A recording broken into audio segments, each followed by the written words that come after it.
Then I request Vishnu Prasad ji. Okay, I request Vishnu Prasad ji for his inaugural address. Vishnu ji, pranam ji. Pranam, pranam. Namaskar. Good evening to everybody. Respected Professor Dr. Madan Thangabalaji, respected Professor V.K. Agnihotriji, respected Pawan Kumar Sharmaji, distinguished guests, eminent speaker, ladies and gentlemen. Today evening we have webinar in Maharshi Charak Jayanti Mahotsav. Today we have eminent speaker, Vaidya PremSharkar Pandey from NOIDA. He will deliver lecture, Charak Samhita Unique Concept. I welcome Vaidya PremSharkar Pandey. Next eminent speaker from Mangalore, Dr. Sujnana V.S. Concept of Swabhavoparama and Chikitsa in Charak Samhita. Next eminent speaker is Dr. Konica from GURUGRAM. She will deliver lecture on research methodology, Charak Samhita, vice versa, contemporary method. I welcome all the eminent speaker, distinguished guests, ladies and gentlemen, to this on evening webinar. And all the eminent speaker, they will deliver lecture as per as the schedule. So once again, I welcome all the eminent speaker, distinguished guests, ladies and gentlemen, to this evening webinar. Namaskar, over to Madan Thangabalaji. Vishnu Prasad ji, namaskar ji. Thank you for bringing all of us together today. Pawan ji might be traveling today. From my side, I'm in train. Pawan ji, namaskar. You are traveling, but you are able to join us. Namaskar ji. Pawan ji might be traveling today. So he, as you heard from a few words from him, he's on a train, perhaps traveling to Gwalior. I don't know, but anyway, Pawan ji. From Gwalior, sir, from Gwalior to Ratlam. To Ratlam. Chalo. Namaskar, Agnihotra ji, pranam ji. Namaskar, sir. Pranam ji. So Pranam. We will wait to get some few words from Pawan ji. Pawan ji, mute chal raha aapka. Agya ji. Would like to welcome you all on our 432nd journey. Today, guides are here, so I have no problem. Madan Thangbalu sir are here, Agnihotri ji, Vishnu Prasad Sharma ji, और guide के रूप में मेरे speaker भी प्रेम शंकर पांडे जी हैं। यदि कोई त्रुटि हो जाए तो क्षमा चाहता हूँ।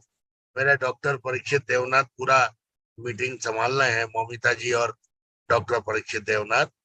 यदि बच्चों से कुछ त्रुटि हो जाए तो उनकी ओर से मैं क्षमा प्रार्थी हूँ, लेकिन मीटिंग लाइव हो चुकी है तो we can continue the meeting.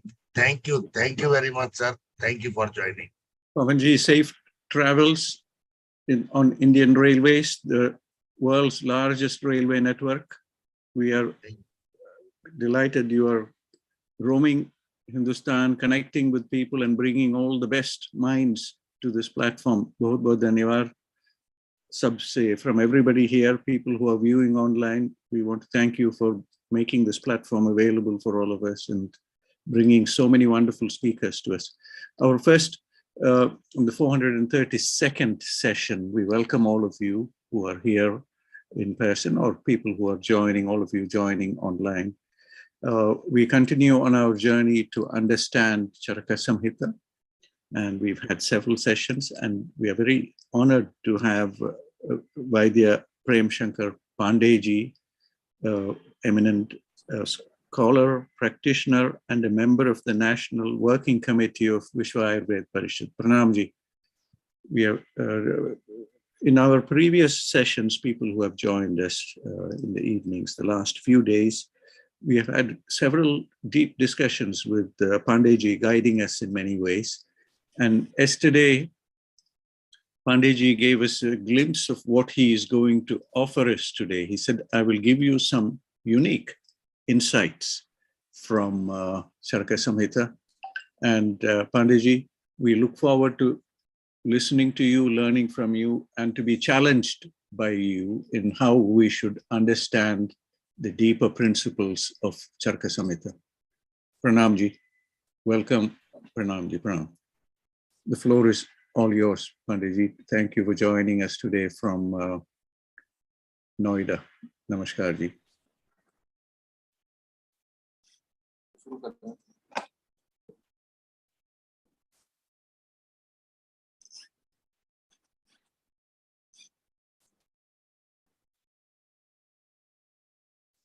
Doctor साहब, हमारा आवाज आ रहा है ना जी आपके वहाँ? आ रही है। हाँ जी, बढ़िया।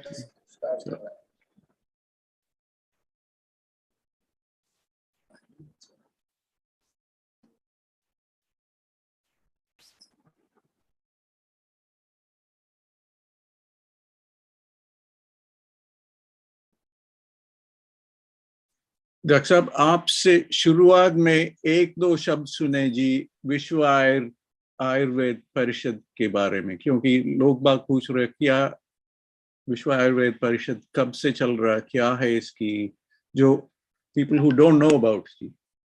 So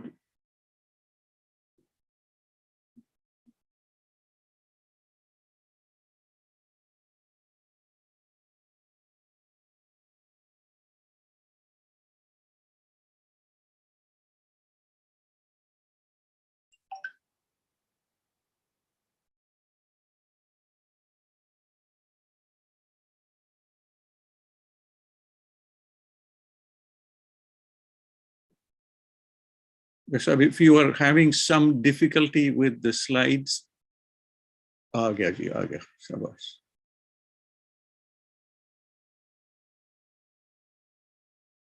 Oh, कट गया। Vishnu Prasad ji, sorry, I think we have lost. Offline हो गए। हाँ, पांडे जी का कट गया था, लगता है आ जाएगा, आ जाएगा। जगदीश डोमा जी आए हैं। डोमा जी नमस्कार। हाँ, पांडे जी आ गए। मदन जी नमस्कार। नमस्कार डोमा जी, नमस्कार, थैंक यू। सर क्या कह रहे थे, मैं सुन नहीं पाया, कट गया। अच्छा, हम कह रहे थे कि शुरुआत में अगर 3-4 लाइन बताएं कि विश्व आयुर्वेद परिषद की थोड़ा सा, क्योंकि काफी लोग पूछ रहे क्या है विश्व आयुर्वेद परिषद, और आजकल what is the relevance in terms of ongoing health discussions Hindustan में जो चल रहा है।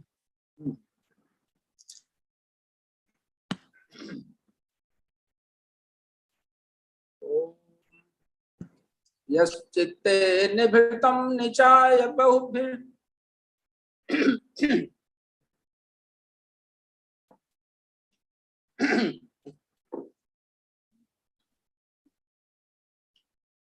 यश्चित्ते निभृतं निचाय बहिरप्यानन्दमुक्तोद्यतं शिष्याणामपि दर्शयन्तमनघ प्राप्ताग्रहारं हरम् वाण्या व्याकरणेन शुद्धिमकरोत् योगेन चित्तस्य तं वन्दे चरकं हिताय वपुषे व्याख्यात वैद्यागमम्।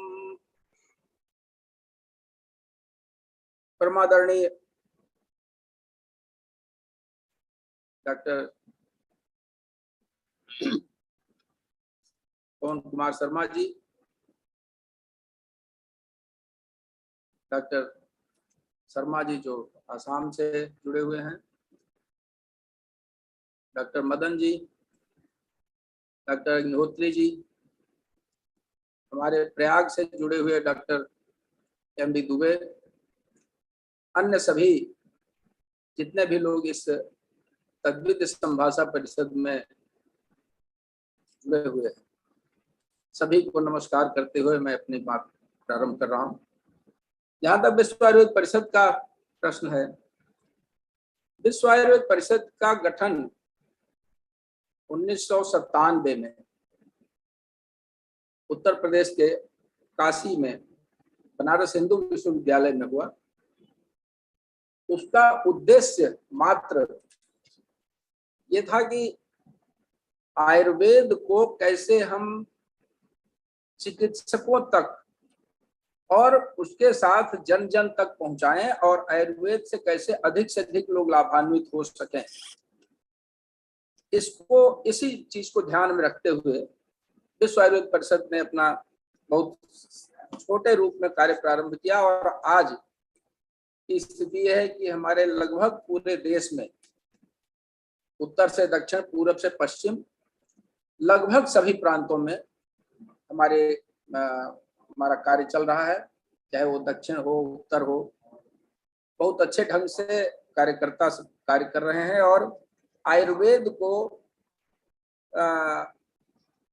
अधिक से अधिक लोगों तक पहुंचाने में, आयुर्वेद के प्रति जनता का और हमारे अपने चिकित्सकों का, विद्यार्थियों का झुकाव बढ़ाने में हम लोग पूरी तरह से लगे हुए हैं।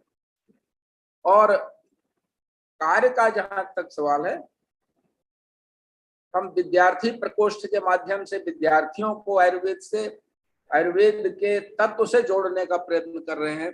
चिकित्सक प्रकोष्ठ के माध्यम से चिकित्सकों को आयुर्वेद से जोड़ने का प्रयत्न कर रहे हैं। शिक्षक प्रकोष्ठ के माध्यम से शिक्षकों को जोड़ने का प्रयत्न कर रहे हैं। महिला प्रकोष्ठ के माध्यम से जो महिला चिकित्सक हैं हमारे, चाहे अध्यापक हैं, चिकित्सक हैं, सबको जोड़ने का प्रयत्न कर रहे हैं। खाली देश में नहीं, विदेशों में भी लगभग 7 देशों में हमारी समितियां हैं, हमारे कार्यकर्ता वहाँ कार्य कर रहे हैं और अच्छे ढंग से कार्य कर रहे हैं। कई बार सेमिनार्स में चाहे जर्मनी हो, इंग्लैंड हो, अमेरिका हो, इटली हो, तमाम देशों के लोग एक साथ जुड़ते हैं और अपनी अपनी बातें शेयर करते हैं और वहाँ पर आयुर्वेद को अधिक से अधिक लोगों तक पहुँचाने में सब पहुँचाने के लिए प्रयत्नशील है। ये है मुख्य रूप से हमारी विश्व आयुर्वेद परिषद का उद्देश्य। और हम लोग कभी भी हमने कोई सरकार से कोई मांग नहीं की कि हमको ये दीजिए, वो दीजिए आयुर्वेद के लिए। हम लोग अपना काम आयुर्वेद को बढ़ाने के लिए कर रहे हैं और उसके माध्यम से सरकार के ऊपर हम दबाव भी बनाते हैं, लेकिन कोई एजिटेशन के रूप में नहीं। हम अपना कार्य करते हुए उस कार्य को दिखा के सरकार से ये प्रयत्न करते हैं कि सरकार को समझ में आए कि आयुर्वेद क्या है और आयुर्वेद के लिए क्या किया जाना चाहिए। और इस पर बहुत बड़े स्तर पर कार्य हो रहा है विश्व आयुर्वेद परिषद के माध्यम से।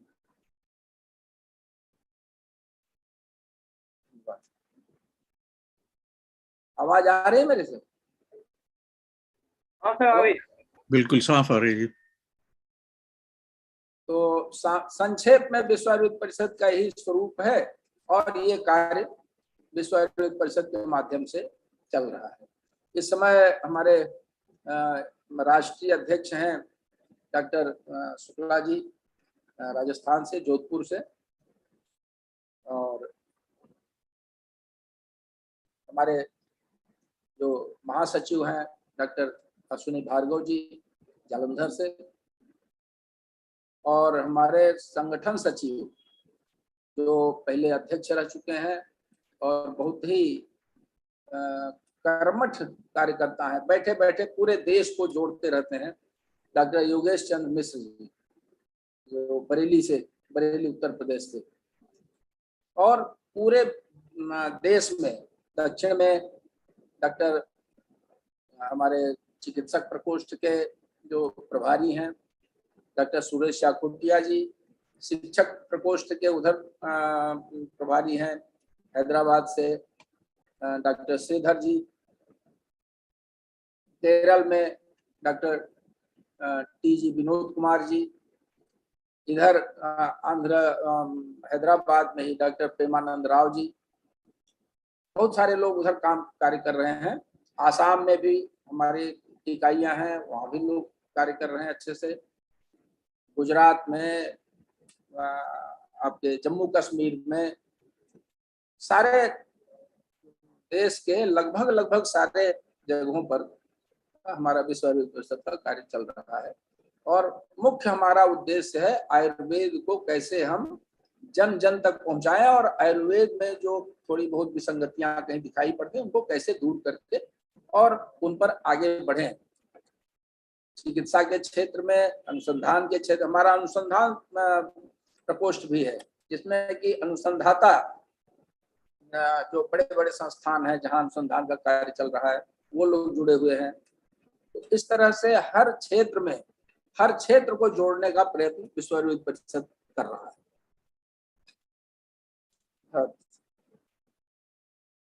मैं समझता हूँ सामान्य जानकारी जो विश्व आयुर्वेद परिषद के बारे में मैंने दिया आपको। अब आगे जो आज का विषय है, मैंने विषय लिया है आज कामला विमर्श चरक संहिता के आलोक में। आवाज आ रही है ना हमारी? हाँ जी, बिल्कुल साफ आ रहा है जी, बहुत बढ़िया। कामला विमर्श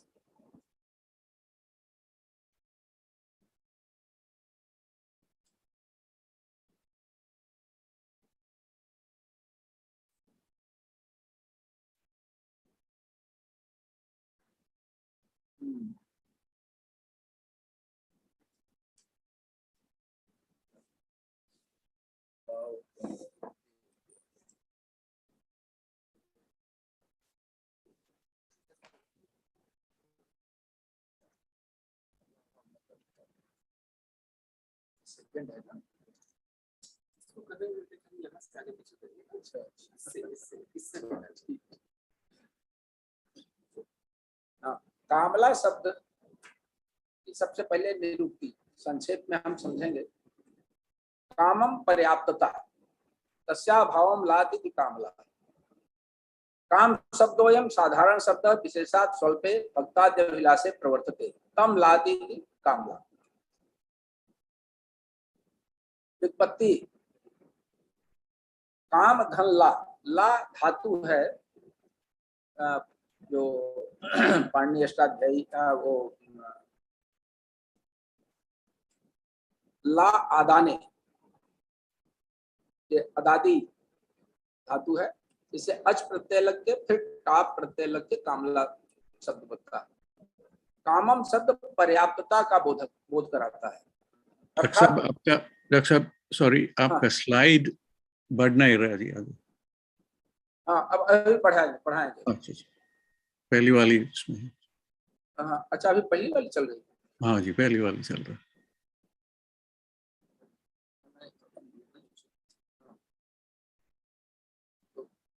तो कामम शब्द पर्याप्तता का बोधक है। नहीं जी, अब भी पहली वाली स्लाइड में है जी। हाँ, अब नहीं जी, बढ़ नहीं रहा। अब इसमें कुछ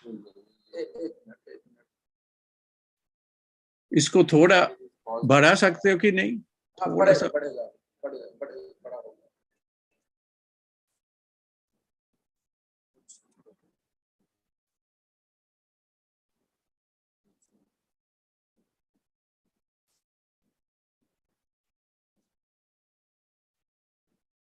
ये स्क्रीन शेयरिंग पॉज दिखा रहा है। स्क्रीन शेयरिंग पॉज अब हाँ आ गया जी, शाबाश। आ गया जी, शाबाश। कामम शब्द पर्याप्तता का बोध कराता है, अर्थात पेट खाली रहने पर भी पेट में पर्याप्त भोजन है या पेट भरा हुआ है, थोड़ा सा भी भोजन करने की इच्छा नहीं है, ऐसा भाव उत्पन्न करने वाला रोग है कामला। इसलिए इसको कामला कहते हैं। पर्याय आचार्य हारायण चंद्र ने सुश्रुतार्थ संदीपन भाष्य में कामला का एक पर्याय अपानक पांडुरोग भी दिया है।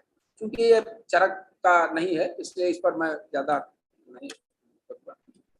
अब बात आती है वर्गीकरण के। कामला को कितने रूपों में वर्गीकृत किया गया है, ये चरक के हिसाब से मैं देख रहा हूँ। चरक के महर्षि चरक ने जो किया, ये स्वतंत्र कामला, ये रोगोत्पत्ति के अनुसार स्वतंत्र कामला और औपद्रविकी कामला। स्वतंत्र कामला वो है जो पांडु रोग के बिना उत्पन्न होती है और प्रायः बहुपित्ता, पुष्ट शाखाश्रय और यकृत विकार जन्य होती है, या अल्पपित्ता शाखाश्रय एवं अवरोध जन्य होती है। ये स्वतंत्र कामला की स्थिति है। और औपद्रविकी कामला जो पांडु रोग के साथ अनेक रोगों के उपद्रव के रूप में रक्तकणों के दग्ध होने से, यहाँ दग्ध शब्द बड़ा महत्वपूर्ण है। चरक संहिता में आया कि तस्य मांस वो दग्ध्वा रोगाय कल्पते, पांडु रोगी तो एक अर्थम पित्तलान निसेवते तस्य पित्तम असिन मांसम दग्ध्वा रोगाय कल्पते। तो यहाँ दग्ध होने से हमारा, मैंने जो समझा है कि दग्ध होने का मतलब कि रक्त कणों का टूटना, रक्त के दग्ध होने से तात्पर्य। मांस के दग्ध होने से तात्पर्य है मांस के जो कोष है उनका विकृत होना, जो यकृत में है, तो इनके दग्ध होने के परिणाम स्वरूप उत्पन्न होती है।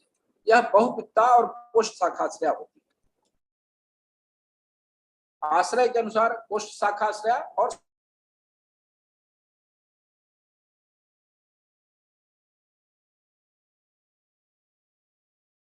शाखाश्रय।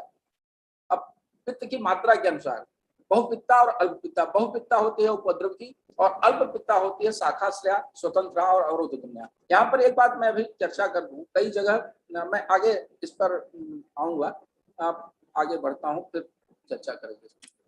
अब इसको मैंने थोड़ा सा रेखा चित्र के माध्यम से बताने की कोशिश किया है। स्वतंत्र, यहाँ पर देखिए पहले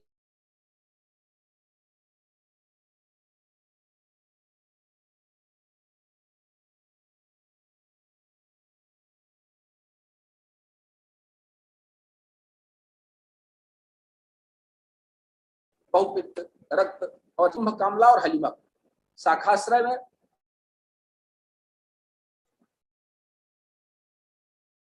अल्पपित्त और पित्तवाहिनी, उपद्रविक में बहुपित्त और पुष्टाखाश्रय, पांडु के साथ अन्य रोगों में रक्त का नाश जन्य कुंभ कामला एवं हलिमक। अब कारण, संप्राप्ति और लक्षण बहुत संक्षेप में मैं आगे बढ़ रहा हूँ।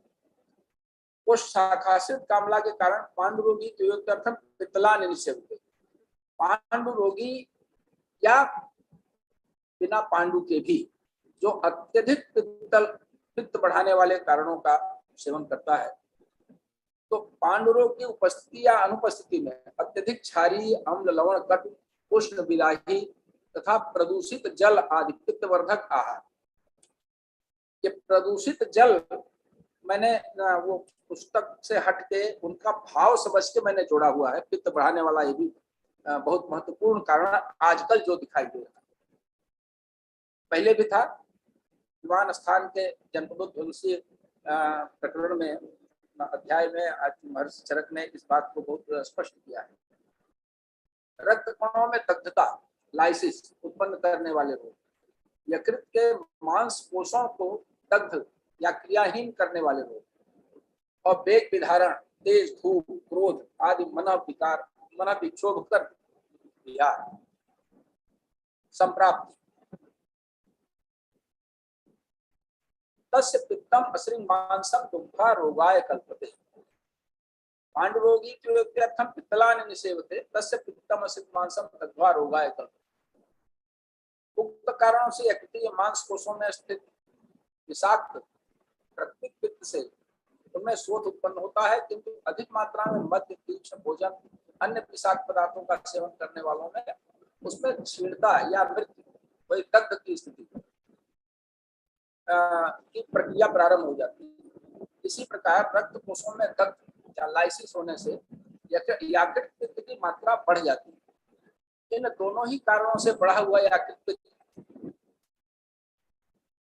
ग्लूकोनोज एसिड से असंसक्त, ये असंसक्त शब्द मैंने लिया है कॉन्जुगेशन और अनकॉन्जुगेशन के संदर्भ में। तो अनकॉन्जुगेटेड रहते हुए शाखा रक्त प्रवाह में पहुंचने लगता है, जिससे कि नेत्र के श्वेत मंडल में पीतता परिलक्षित होने लगती है। इसी के साथ यकृत पित्त, मूत्र में मूत्रपित्त यूरोबिलिनोजेन या यूरोबिलिन के रूप में अधिक उत्सर्जित होने लगता है और पीत वर्ण का मूत्र आने लगता है। यूरोबिलिन की मात्रा अधिक होने पर मूत्र का वर्ण रक्त भी हो जाता है। अब इसको वही चीज है, ये चार्ट के माध्यम से मैंने कोशिश किया है। अब लक्षण, कोष्ठ शाखाश्रय कामला में हारिद्र नेत्र सभ्यसम हारिद्र तुम खान रक्त पीत सकृत मूत्रो भेद वर्णो हतेन्द्रिय दाहात पाक दौर्बल्य सदरा रुचिकर्षित कामला वो पित्तैसा कोष्ठ शाखाश्रय। नेत्र का श्वेत मंडल, त्वचा, नख, मूत्र का पुरीस हरिद्रा के समान पीत तथा रक्ताभ हो जाते हैं। इंद्रिय शैथिल्य या हतेन्द्रियता, दाह, अविपाक, अंगसाध, अरुचि। असाध्यता की अवस्था क्या होती है? सरक्ताक्ष मुखक्षर्ति विमुक्तो यस्य ताम्यति दाह रुचिकरणा तंद्रा मोह समन्वित कष्टादि संज्ञा क्षेत्रम भी कामलावान विपत्ति। नेत्र और मुख का रक्ताभ होना, वमन में निकलने वाले द्रव्य पुरीस, वमन में निकलने वाले द्रव्य पुरीस तथा मूत्र का रक्ताभ या रक्तयुक्त होना। उक्त लक्षणों के साथ यश्च ताम्यति है ना, विमूत्रो सरक्ताक्ष मुखक्षति विमूत्रो यश्च ताम्यति। तो यश्च ताम्यति जो प्रकाश या दर्शन शक्ति की आकांक्षा करता है, अर्थात अस्थायी रूप से कुछ समय के लिए आंखों के सामने अंधेरा हो जाना या कुछ भी न दिखाई पड़ना, ये स्थिति होती है इन लक्षणों के साथ। उसको आचार्य ने लिखा यश्च ताम्यति। और दाह रुचिकरणा तंद्रा सम्मोह समन्वित, तो इन लक्षणों के साथ जो नेत्र में रक्ताभ का, वमन में निकलने वाले द्रव्यों का रक्त होना या मूत्र का रक्ताभ होना या रक्त होना, इनके साथ जब दाह, अरुचि, प्यास, आना, तंद्रा तथा मोह, मूर्छा। कई जगह मैंने देखा है कि हिंदी के टीकाकारों ने ताम्यति शब्द का अर्थ मूर्छा लिख दिया, जो मेरे हिसाब से बिल्कुल गलत है। वहां ताम्यति का अर्थ है कि आकांक्षा, कांक्षायाम धातु है, इससे ताम्यति शब्द बना है। कांक्षा का मतलब है कि प्रकाश का, दर्शन की कांक्षा होती है, उसको कुछ देखना चाहता है, जबकि उस समय कुछ समय के लिए अस्थायी रूप से उसको कुछ दिखाई नहीं पड़ता। ये विकार। और यहाँ मोह जो शब्द है, मोह का अर्थ है मूर्छा, मोह मूर्छायाम धातु है, उससे मोह शब्द। अग्नि और संज्ञा का नाश, अग्नि का नाश और संज्ञा का नाश, ये जो दोनों लक्षण हैं, ये प्रायः ये लक्षण प्रायः यकृत कैंसर में या यकृतीय संन्यास हेपेटिक कोमा की अवस्था में देखने को मिलते हैं। पूरी तरह संज्ञा नाश हो जाता है, रोगी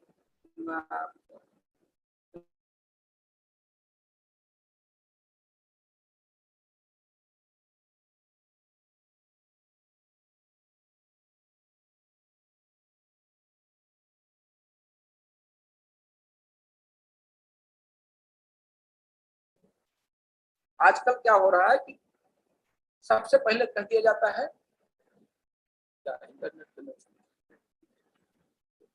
सबसे पहले कह दिया जाता है कि इसको 50 ग्राम 100 ग्राम ग्लूकोज रोज खिलाओ।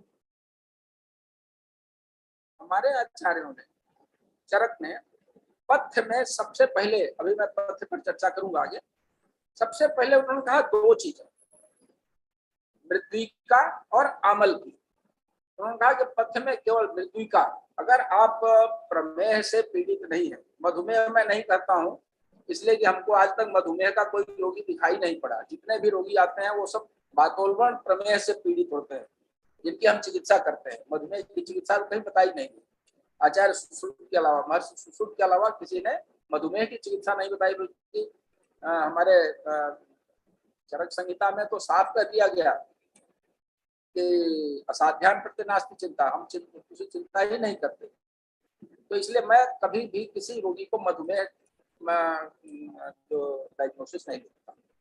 तो जिनको प्रमेह की अवस्था है उनके लिए आमल की, और जो प्रमेह मुक्त हैं, जिनको प्रमेह नहीं है, उनके लिए मृद्विका अर्थात अंगूर या मुनक्का, ये पथ्य है। ये पर्याप्त मात्रा में देना चाहिए। कोई जरूरत नहीं हमको ग्लूकोज दें, अगर है उपलब्ध तो ग्लूकोज दीजिए। गांव में कहीं नहीं उपलब्ध होता है, अगर अंगूर किशमिश तो हर छोटी छोटी दुकानों पर मिल जाता है, तो उनका प्रयोग करना चाहिए। तो उन अब चिकित्सा में लिखा कि कामली तो विरेचनई, कामला की चिकित्सा में विरेचन सबसे पहला उपाय है। अब विरेचन से पूर्व स्नेहन करना चाहिए। एक बात मैं फिर यहाँ कह दूं कि आजकल सामान्य रूप से अगर देखें तो जब रोगी आता है तो मैं तो सबसे पहले पूछता हूं कि भाई तुमने घी खाना और हल्दी खाना तो नहीं बंद कर दिया? क्यों? कामला हुआ तो हमारे ग्रामीण क्षेत्रों में और यहाँ तक कि काफी शहरी क्षेत्रों में भी चिकित्सक सबसे पहला काम करते हैं, हल्दी बंद कर दो, घी बंद कर दो। और हमारे महर्षि चरक कहते हैं कि शायद सबसे पहले उसको घृत का प्रयोग कराओ, और वो भी माहिस घृत का, भैंस का घी। जितने भी घी के प्रयोग है स्नेहन कराने के लिए, वो कहते हैं दाडिमादि घृत, पथ्यादि घृत, राक्षा घृत, पंचगव्य घृत, कल्याणक घृत, कटुकाद्य घृत, दंती घृत, हरिद्रादि घृत। ये सबसे, मैं तो मेरा अनुभव है कि पता नहीं कितने रोगियों को मैंने हरिद्रादि घृत का प्रयोग करवाया और बहुत ही अच्छा उसका लाभ देखने को मिला। और महातिक्तक घृत और दारु हरिद्रा क्वाथ एवं पीत चंदन कल्प सिद्ध घृत, उक्त सभी घृतों में महिषी घृत का, माहिष घृत का ही प्रयोग करने का विधान है। गाय का घी का प्रयोग कहीं नहीं बताया। महर्षि चरक ने स्पष्ट किया माहिषम घृतम। पित्त की प्रबलता होने के कारण यहाँ पूर्व एक चीज और बहुत महत्वपूर्ण है यहाँ कि विरेचन के पहले स्नेहन और स्वेदन दोनों कराया जाता है सामान्य रूप से, लेकिन यहाँ पर कामला में स्वेदन का कोई विधान नहीं है। सीधे उसको स्नेहन कराइए और स्नेहन कराने के बाद फिर विरेचन करवाइए।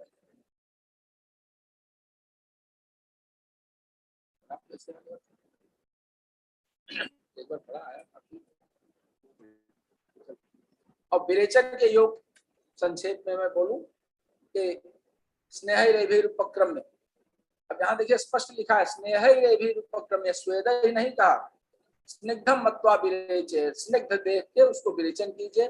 आरग्वधर से नौक्षोर विदार्यामल कस्य सत्रेषुणम बिल्वपत्रम वेन्ना कामलाप दंत्यर्धपलकल्कम वा द्विगुणम शीतवारिणा कामली विवृताम त्रिवृताम वापि त्रिफलायार से त्रिफलाया गुरुच्या वा दार्व्या निम्बसिवारसम शीतम मधुरितम प्राय कामलार्थ विवेतर।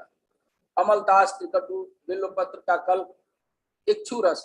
देखिए यहाँ ये बहुत महत्वपूर्ण चीज है जो आजकल ग्लूकोज पिलाया जाता है, उसके बजाय हमारे महर्षि लिखते हैं इक्षु रस का विधान। इक्षु रस पिलाइए, विदारी कंद का रस पिलाइए, आमलकी का रस पिलाइए। इनके साथ इन औषधियों का अमलतास त्रिकटु आदि का प्रयोग करिए। दंती का कल्प दीजिए, दंती का कल्प, वहां तो दंती का कल्प कल्प लिखा है, आधा पल, आधा पल देने का विधान है। मैंने आज के परिवेश में हमारी जो शक्ति है और जितना हम सहन कर सकते हैं उसके हिसाब से मैंने 10 ग्राम और 20 ग्राम गुड़ मिलाकर शीत जल से देने की के लिए लिखा, और सामान्य तौर से हम लोग इसका प्रयोग करते हैं। और त्रिविध चूर्ण 4 से 5 ग्राम त्रिफला रस के साथ, त्रिफला गुरुची दारू हल्दी या नीम का शीत रस मधु मिलाकर प्रातः का।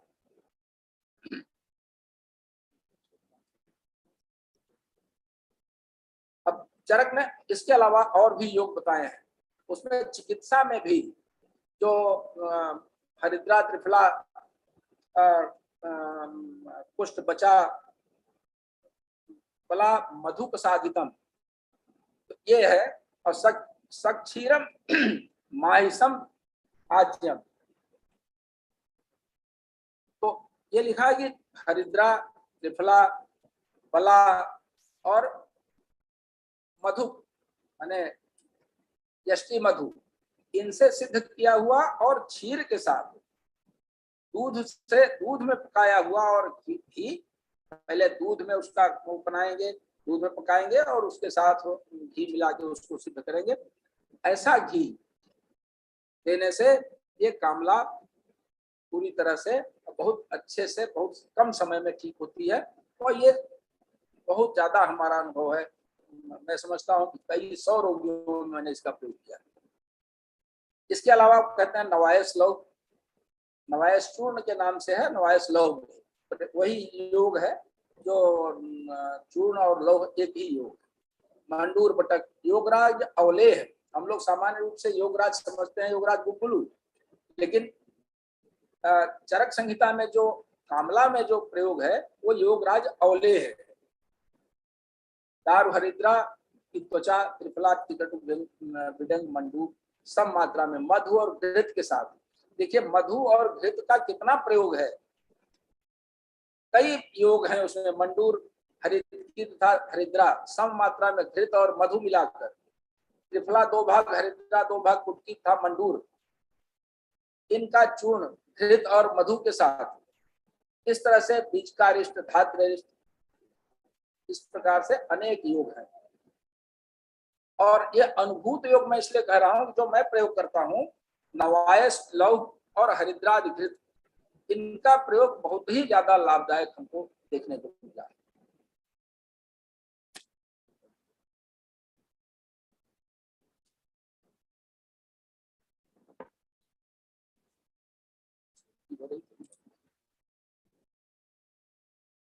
अब जो मैंने कल चर्चा किया था कि मैं थोड़ा सा कुछ प्रश्न रखूंगा अपने विद्वज्जनों के सामने, वो ये कुंभ कामला का प्रश्न है। इसकी निरुक्ति है कुंभवत सूनः शरीरः कुंभ और कुंभस्था कामला कुंभ कामला। कुंभ के समान मतलब घड़े के समान सोथ युक्त शरीर, इसको हम कुंभ कहते हैं। और कुंभ में स्थित कामला कुंभ कामला कहते हैं। कामला रोग जब समुचित चिकित्सा के अभाव में अधिक दिनों तक बना रह जाता है तो कृच्छ साध्य हो जाता है, और यही अवस्था कुंभ कामला कहलाती है, जो कोष्ठाश्रित होती है। ये बहुत महत्वपूर्ण चीज है, मैं जो बार बार कह रहा हूं कि ये कोष्ठ शाखाश्रित होती है, कोष्ठाश्रित नहीं होती, कोष्ठ शाखाश्रित होती है। कालांतरात खरीभूता कृच्छा से कुंभ कामला। और महर्षि सुश्रुत लिखते हैं खल कुंभ सोथो महास्तत्र और अष्टांग हृदय में कहा गया कि उपेक्षया स्वरूपाध्यासा कृच्छा कुंभ कामला।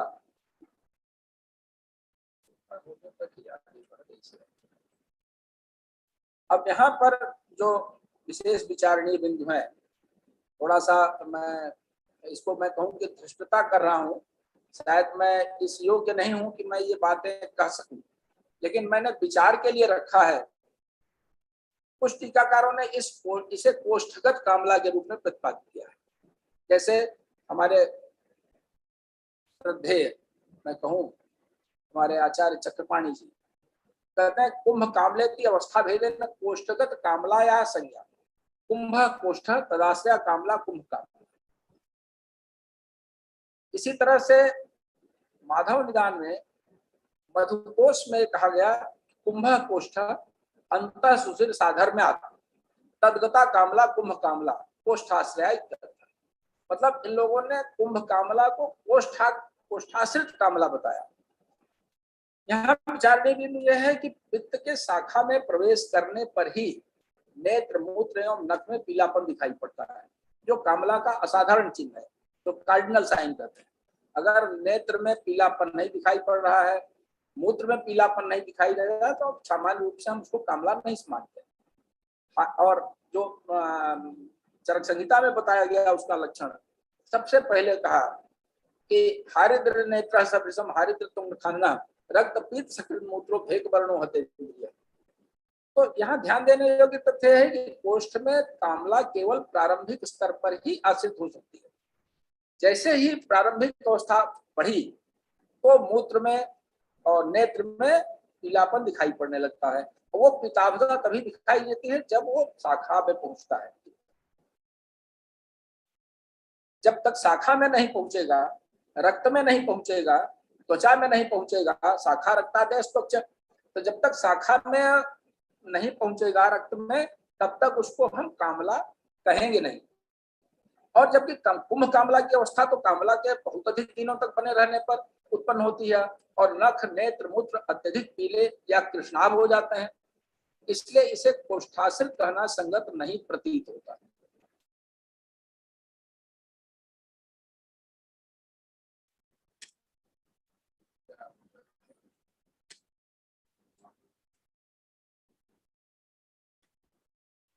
तो अष्टांग हृदय निदान स्थान की टीका में, निदान 13-15 सूत्र की टीका में आचार्य अरुण दत्त भी कामला को कोष्ठ शाखा उभयाश्रय ही स्वीकार किया। उन्होंने कहा कि पित्तम कर्तृ कामलाम आह्वेत कीदृशीं कोष्ठ शाखाश्रयाम कोष्ठो महासोतः शाखा रक्तादेश त्वचा इति तदुभयम् आशयो यस्य यस्यास्ताम कामला कुंभ कामला। विद्वज्जनों को इस पर विचार करना चाहिए, ये मेरा अनुरोध है। कल मैंने इसी बात की चर्चा की थी, अब थोड़ा सा और आगे बिंदु है, उस पर भी मैं चर्चा चाहूंगा। वस्तुतः यह अति प्रवृद्ध पांडु एवं अति प्रवृद्ध कामला की एक संयुक्त अवस्था है, जो कोष्ठ शाखाश्रित ही होती है। रोगी को ऐसा प्रतीत होता है कि उसके कुंभ या घड़ा रूपी शरीर में बहुत गाढ़ा पित्त भर दिया गया। लक्षण क्या होते हैं इसके? लक्षण के संदर्भ में भी अब यहाँ पर थोड़ा और विचारणीय बिंदु है, इस पर विचार करना चाहिए कि मधुकोश टीका द्वारा थोड़ा सा मुझे लगता है कि भ्रम की स्थिति उत्पन्न की गई है। मधुकोश टीका में माधव ज्ञान में उद्धृत चरक संहिता की आधिकारिका कालांतरात खरीभूता किच्छा से कुंभ कामला तक ही इसका लक्षण सीमित कर दिया गया है। इस कारिका की अगली पंक्ति में जो वास्तव में लक्षण है, जो कुंभ कामला के लक्षण है, उन लक्षणों को कामला के असाध्यता के लक्षणों में गिन दिया है उन्होंने। तो इसके लक्षणों को कामला की असाध्यता के लक्षणों के रूप में प्रतिपादित किया गया है। कृष्ण पीत सकृत मूत्रो भृशम सूनश्च मानवः, इस कारिका की व्याख्या करते हुए इसमें माधव ज्ञान में उद्धृत इस चरक सूत्र की टीका में मधुकोशकार लिखते हैं, कामलाया असाध्य लक्षणम आह कृष्ण इत्यादि। वस्तु यह समीचीन नहीं प्रतीत होता, क्योंकि सभी संहिताओं में शोभ को कुंभ कामला का प्रमुख लक्षण बताया गया है। आचार्य चरक ने वहीं पर कहा कि कालांतरात खरीभूता कृच्छा स्यात् कुंभ कामला कृष्ण पीत सकृत मूत्रो भृशम सूनश्च मानव। और भी संहिताओं में अष्टांग हृदय में लिखते हैं उपेक्षा सोफाभ्या सा कृच्छा कुंभ कामला, और सुश्रुत संहिता में कहा गया भेषज अखल कुंभ साव सोफो महास्तत्र च पर्व भेद। और चरक का मैंने बताया ही कालांतरात खरीभूता कृच्छा स्यात् कुंभ कामला कृष्ण पीत सकृत मूत्रो भृशम सूनश्च मानव। तो आचार्य चक्रपाणी ने भी सुश्रुत संहिता के श्लोक जिसे मैंने पहले लिखा वो उद्धृत करते हुए कहा है कि अस्याम शोथोपि लक्षणम भवति। रोगी व्यक्ति का पुरीश एवं मूत्र कृष्ण पीत तथा शरीर अत्यधिक शोथित हो जाता है। यह कल्पना ही नहीं की जा सकती कि चरक संहिता में कुंभ कामला के लक्षण प्रसंग के बीच में कामला के असाध्यता का वर्णन कर दिया गया। और अगली ही कारिका से स्पष्ट हो जाता है कि चरक संहिता को असाध्यता का लक्षण पुरीश एवं मूत्र का रक्तवर्ण होना ही अभिष्ट है। ये ध्यान देने की चीज है कि आगे जो हम पढ़ेंगे कि सरक्ताक्ष मुखक्षर्दि विणमूत्रो यश्चताम्यति, तो ये जो लक्षण है कि उसका रक्त अक्ष विणमूत्र सब रक्ताभ हो जाता है या रक्तयुक्त हो जाता है, तो ये रक्तवर्णता जो है वो असाध्यता के लक्षण अभिष्ट है चरक संहिता को। उक्त उदाहरणों से स्पष्ट है कि चरक संहिता में शोथ के साथ पुरीश एवं मूत्र में कृष्ण पीतता को कुंभ कामला के लक्षण के रूप में ही प्रतिपादित किया गया है, न कि कामला के असाध्यता के लक्षण के रूप में। कामला के असाध्यता के लक्षणों के रूप में सरक्ताक्ष मुखक्षति विमूत्रो यश्चताम्यति, यह इस कारिका में दिया गया है। अब कुंभकामला की अवस्था में रक्त की मात्रा अत्यल्प होने तथा रक्त में पित्त की मात्रा अत्यधिक होने के परिणाम स्वरूप निम्न लक्षण दिखाई पड़ते हैं। कोष्ठासित कामला में पुरुष एवं मूत्र का वर्ण अत्यधिक पीला हो जाता है और शाखासित कामला में मूत्र का वर्ण अत्यधिक पीला रहता है, जबकि पुरुष श्वेत, श्याव या कृष्ण हो जाता है। मूत्र में पीलापन अत्यधिक होने पर उसमें हरितिमा या श्यावता का आभास होने लगता है। रक्ताल्पता के कारण अक्षिकूट, कपोल तथा पैरों में शोथ उत्पन्न हो जाता है। यकृत विकार के कारण उदर में शोथ होता है। संधियों में भेदन पीड़ा होती है। अब इसकी असाध्यता, कुंभकामला की असाध्यता की स्थिति क्या होती है? समय शायद ज्यादा हो।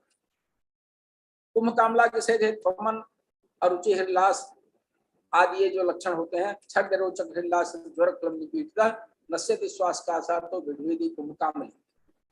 अब चिकित्सा में कुंभकामला की चिकित्सा सामान्य रूप से शास्त्रों में नहीं बताई गई है, इसलिए कि ये कामला के प्रवृद्ध अवस्था है।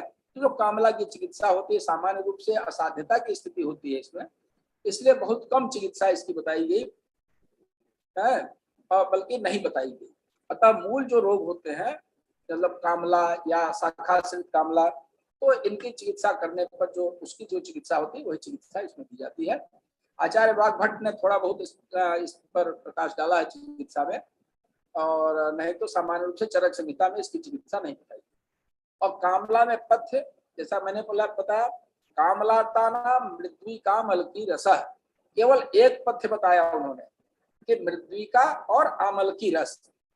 मैं जो इस पर विचार किया कि मृद्विका का प्रयोग, जैसे पहले चर्चा हो चुकी है कि जो अगर कोई प्रमेह का रोगी है, बातिक प्रमेह का रोगी, बातोलवण प्रमेह का, बातिक नहीं बातोलवण प्रमेह का रोगी है, तो उसको आमलकी का रस दीजिए। और आमलकी का रस भी कैसे? यहाँ पर आमलकी का रस जो मैं प्रयोग करता हूँ वो कच्चा रस नहीं, आमलकी को उबालते हैं और उबालने के बाद उसका जो जल निकलता है, उसका एक तरह से कहीं की क्वाथ हो जाता है या उसका जो फांट निकलता है वह बहुत मधुर होता है। मधुर होते हुए भी वह किसी भी रोगी में ये नहीं दिखा कि उसने कभी ये प्रमेह को की वृद्धि की हो। तो ऐसी स्थिति में प्रमेह युक्त रोगी हैं तो उनको मृद्विका का स्वरस या मृद्विका का क्वाथ, और जो प्रमेह मुक्त रोगी हैं उनको आमलकी का रस, ये देना चाहिए। अब बहुत संक्षेप में मैं शाखासित कामला पर चर्चा करूंगा कि रूक्ष शीत, वो कारण जो बताया आचार्य ने, रूक्ष शीत गुरुस्वादु व्यायाम वेग निग्रह कफ समूर्छितो वायु स्थानात् पित्तम छिपेत बलि। यहाँ पर ये बहुत महत्वपूर्ण चीज है कि कफ समूर्छितो वायु स्थानात् पित्तम छिपेत बलि। ये समूर्छित शब्द कि पांडुरोग की उपस्थिति या अनुपस्थिति में वायु को प्रकृत करने वाले रूक्ष शीत आदि आहार विहार, इनके साथ गुरु मधुर आदि कफवर्धक आहार और कफ वर्गीय पदार्थों को बढ़ाने वाले या पित्त और वायु की गति को अवरुद्ध करने वाले विविध रोग। अब इसकी संप्राप्ति बहुत सामान्य है, सभी लोग जानते हैं कि जहां भी अवरोध होता है, चाहे कॉमन बाइल डक्ट में अवरोध हो जाए या जो पित्त की इधर की नली है उसमें अवरोध हो जाए, तो उसमें कई रोग होते हैं, कैंसर होता है और स्टोन जाके अवरुद्ध कर लेता है, तो शाखासित कामला उत्पन्न होती है। इसके लक्षण हारिद्र नेत्र मूत्रत्व श्वेत वर्चा, श्वेत वर्चा, जो पुरुष का वर्ण है वो श्वेत हो जाता है और अधिक दिन होने पर श्वेतता जो है वो थोड़ा सा श्यावता में परिवर्तित हो जाती है। इसलिए जब चिकित्सा बताया इन्होंने तो कहा कि तिल पृष्ठ निभम यस्तु वर्चा सृजत कामली। आगे चर्चा करेंगे। भवेत् साटोपविष्टंभो गुरुणा हृदय च ध्रुवल्याज्ञा पार्श्वार्थी इक्का श्वास चुजरहि क्रमेणाल्पेन सचेत पित्ते शाखा समानते। यहाँ यह चीज ध्यान देने की है कि ये जो लक्षण है ये धीरे धीरे ये दुर्बलता अज्ञान सार्वदैहिक लक्षण है, बाकी तो पूरी स्थितिगत लक्षण है, उदरगत लक्षण है। सार्वदैहिक लक्षण जो होते हैं दुर्बलता आदि, ये जैसे जैसे भिन्न भिन्न प्राणायतनों को प्रभावित करता है कामला रोग, वैसे वैसे ये लक्षण बढ़ते जाते हैं, एक एक करके बढ़ते हैं।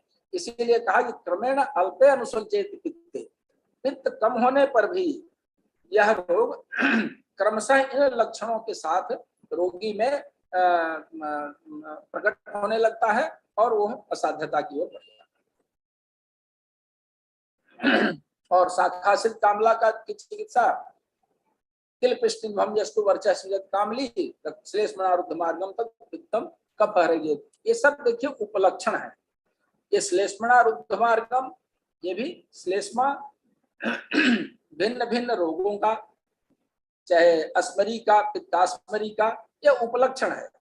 श्लेष्मा से हमको ये समझना चाहिए कोई ठोस वस्तु आकर के पित्त के मार्ग को अवरुद्ध कर रहा है और वो उसको कोष्ठ में मतलब आंत्रों में पहुंचने से रोक रहा है, तो उसको अवरोध को दूर करना ये हमारा उद्देश्य होना चाहिए।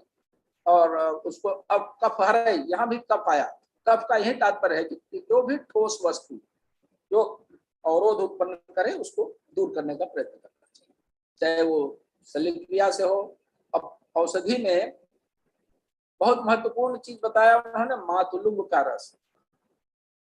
पित्त की जो अस्मरी होती है, पित्त की अस्मरी में मैंने मातुलुंग के रस का कई रोगियों में प्रयोग किया। जो लोग थोड़ा सा साहस जुटा पाते हैं करने का, वो मैंने पिलाया है 300 ml मातुलुंग का रस और एक ऑलिव ऑयल मिला के, उसको जितने देर में वो थोड़ा थोड़ा करके पी लेता है, तो कई बार ऐसा हुआ है कि पित्त की पथरी निकल गई। लेकिन कम लोग हिम्मत कर पाते हैं, इसलिए हम लोग उस पर ज्यादा आगे नहीं बढ़ते हैं। बड़ा कष्ट होता है रोगी को, रात भर पीना पड़ता है उसको। अब अंत में जो सामान्य रूप से महर्षि चरक ने कुछ औषधियों का प्रयोग किया, उसका मैंने इकट्ठा किया है। इसमें इक्षुरस, पीत चंदन, बिदारी कंद, पंचगव्य, दाडिम, असन, बिल्वपत्र, दंती, ये सब तो सामान्य है। लेकिन सबसे ज्यादा जो प्रयोग हुआ है वो हरिद्रा, आमलकी, द्राक्षा, भैंस का घी, माहिष घृत, त्रिफला, त्रिकटु, निम्ब, दारू हल्दी, यष्टि मधु, आरगवध और गुड़ और इक्षु रस, ये क्रम से मैंने थोड़ा सा लिखा है जिनका सबसे ज्यादा प्रयोग हुआ है। और बाद में और अनेक औषधियां हैं जिनका एक आध जगह प्रयोग आया है। इन शब्दों के साथ मैं अपनी वक्तव्य को विराम दूंगा। जय आयुर्वेद। सब धन्यवाद, बहुत बहुत धन्यवाद जी। Very deep question. कल हमने ये थोड़ा सा बात किया जी टेक्नोलॉजी के बारे में, और अगर आप if I can just request एक सवाल जी, कि जो आपने जो घृत के बारे में जो बताया जी एक चीज, और दूसरी चीज ये मंडूर भस्म की, मंडूर की प्रयोग, पुनर्नव मंडूर। तो एक तो घृत के बारे में बफलो घी आपने बताया जी, बफलो की, इसकी थोड़ा सा बताना जी क्यों? मुझे ऐसा लगता है जो पित्त की अवधारणा है वो जो माहिष घृत होता है, भैंस की, वो हाँ भैंस का घी, भैंस की घी, वो स्निग्ध तो होता ही है। विरेचन के लिए जब विरेचन करते हैं, विरेचन के लिए स्नेहन की आवश्यकता है। जब भी हम माहिष घृत का प्रयोग करते हैं तो ये मान के चलते हैं इसके बाद हमको विरेचन जरूर करें। जब भी हम लोग औषधि देते हैं रोगी को, तो जैसे हमने हरिद्रादि घृत दिया, या कई रोगियों को मैं हरिद्रा अलग से खाने को कहता हूँ और उसके साथ माहिष घृत के साथ कहता हूँ। उसका उद्देश्य होता है कि पहले आप हरिद्रा घृत को या किसी भी औषधि के घृत को पर्याप्त मात्रा में लीजिए और उसके बाद विरेचन औषधि देता हूँ जिससे विरेचन। उससे क्या है कि पित्त का शमन और कफ का प्रवर्धन कफ को बढ़ाना भी वहां उद्देश्य होता है। कफ बढ़ेगा तो पित्त शांत होगा और वायु भी शांत होता है। तो जो वायु लेके जो होता है ना पित्त को या दूसरे स्रोतों में पहुंचाने का काम, वो ज्यादा आसान हो जाता है और सोच कम करने में भी वो सहायक होता है। तो साहित्य अधिक होता है उसमें, अधिक ठीक होता है। अब बाकी और हमारे आचार्यगण हैं वो और इस पर चर्चा करेंगे जी।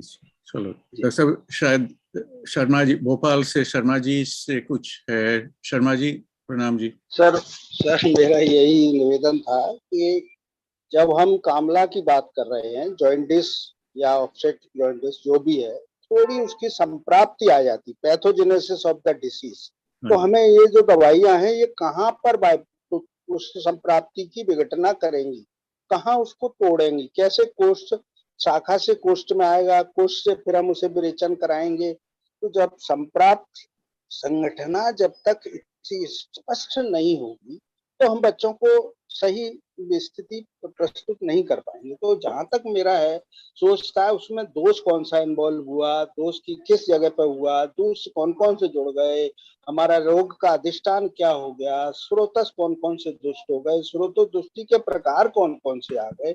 जो पैथोजेनेसिस ऑफ द डिसीज है वो थोड़ा टेक्निकली एक्सप्लेन हो जाती ना, तो हमारे ऑडियंस को कुछ लाभ होता। वैसे हम लोग प्रयास करेंगे इसमें से भी कुछ सार निकालें। जी सर। चलो डॉक्टर साहब, थैंक यू वेरी मच। एक डॉक्टर साहब, shall we continue with the next presentation and take the questions बाद में लेंगे जी, थोड़ा डिस्कशन के ऊपर आके। बहुत बहुत धन्यवाद पांडे साहब। Please stay with us Pandey ji, क्योंकि सवाल है काफी सारा। और एक चीज और दिखानी है जी हमारी तरफ से कि टेक्नोलॉजी के कमाल, यहाँ बैठ के जैसे आप लेक्चर कर रहे थे, हम पढ़ रहे थे चरक संहिता की ट्रांसलेशन, वो दिखानी है जी। थोड़ा आगे हमारी अगले वक्तों की सुन के फिर आएंगे जी इसके ऊपर। थैंक यू पांडे जी, बहुत बहुत धन्यवाद। चरक संहिता की 16th चिकित्सा 16 सेक्शन। थैंक यू जी, पांडु रोग के ऊपर। Thank you ji. We will move to our next speaker. Thank you so much for joining us today. Our next speaker is here with us. I think Parikshit ji is our next speaker is here with us already. I can also see Konica ji is here.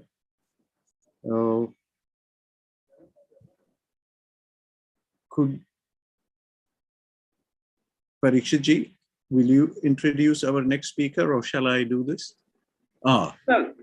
Sujnan ji, Sujnan, namaste.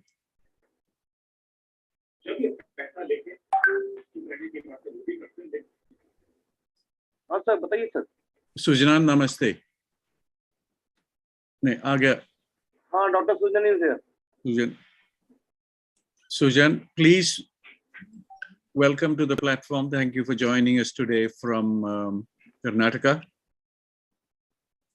The floor is yours if you are ready to present. If you can put your slides in the presentation mode, then the audience will enjoy it a little more because you have prepared some wonderful slides. Could you put this, display it in the presentation mode? Thank you.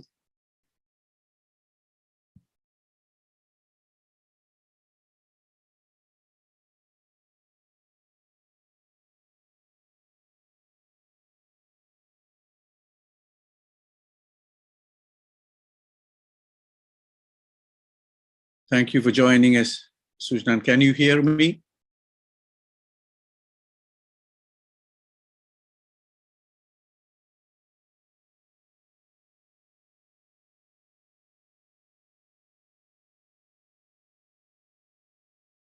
Sujnan, can you hear me clearly? Oh, good. Thank you very much.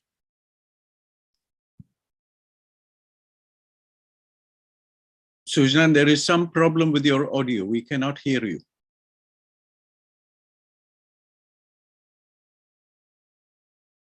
Your slides are visible, but we cannot hear you.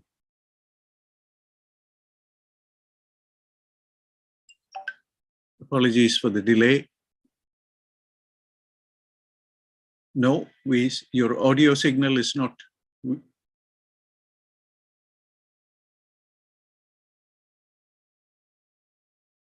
Can you try without the microphone, Sujnana? See if it will work without the microphone.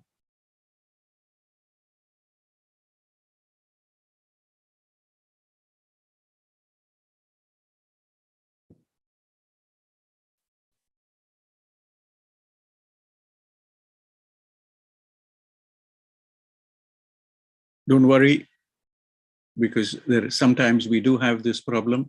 So don't worry. Can you raise your hand if you can hear me? Because I cannot hear you. Oh, good. Thank you. So you can hear me. Wonderful. Now we need to somehow solve your audio problem. Don't panic. Don't worry. This is sometimes a problem with communication network. Sujnana, I suggest one thing. Would you like to log off and start again? Maybe that will resolve the problem.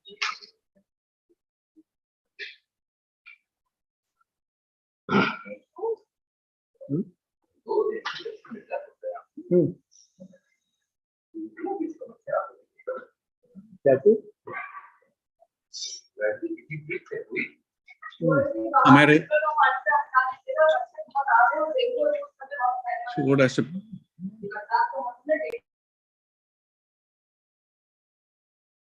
Agnihotri ji, हमारा आवाज आ रहा है ना जी? आ रहा है, please loud and clear. हाँ, हमारा तो आ रहा है जी, ठीक है। सो अपॉलॉजीज, थोड़ा शायद पता नहीं कहाँ है जी गलती, थोड़ा सा we will rectify this straight away. The slides look very nice.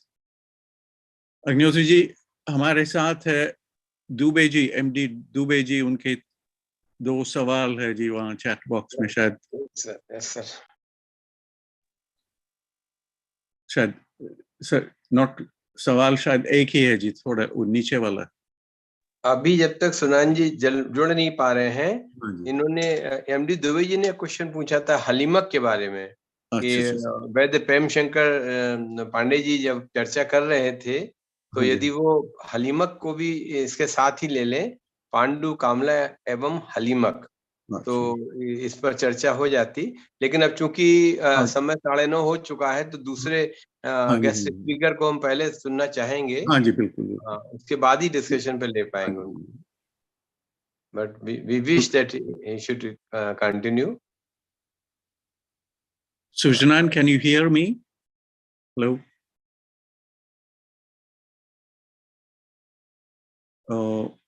Nahi, we cannot hear you. Audio is still a problem.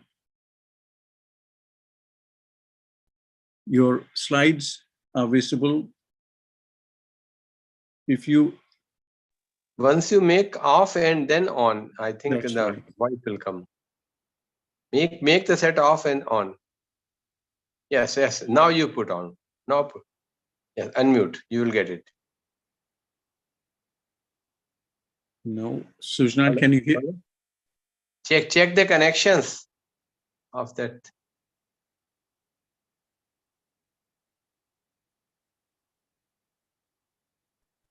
Check the speaker's volume also. Maybe your setting. Hello.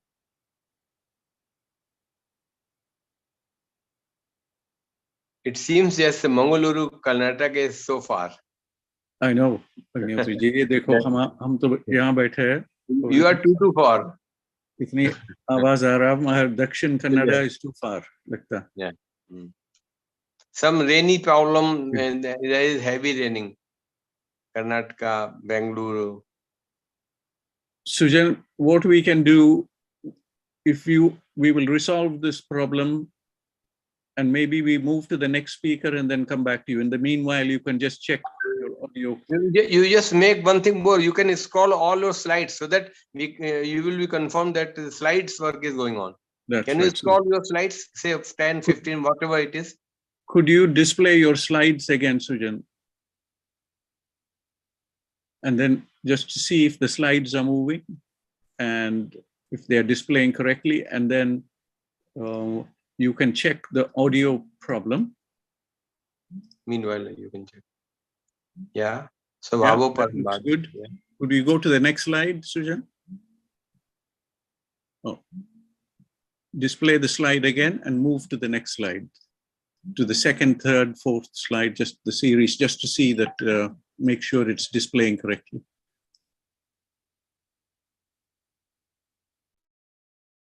Agnihotri ji, आपके जो इमेज जो दिखाई दे रहा है जी, बिल्कुल साफ. Yes, it's very clear, very clear. Very clear. ये उत्तराखंड से बहुत बढ़िया दिखाई दे रहा है यहाँ. यहाँ we are at 8th floor. 8th floor. We are at 8th floor, and the site is very fine. नहीं जी, लगता है Pune, the communication network is much better than in Uttarakhand. थोड़ा सा. बिल्कुल साफ. Climate is very good. Climate is very good. Raining is all the way, so there is no dust, nothing. Every day raining and then it stops. And, Sujan, thank you. Could you display it in presentation mode and just move through one or two slides just to make sure that the slides are advancing, and then we leave it with you to just, thank you. Yes, so good. Wonderful. So no problem with your slides. This slide is also okay. Yeah. Exactly. And very beautiful slides. So we don't want to miss this presentation. What I suggest is that we move to our third speaker while you can resolve the problem with your audio. As if it is prepared on Bhojpatra or Talpatra.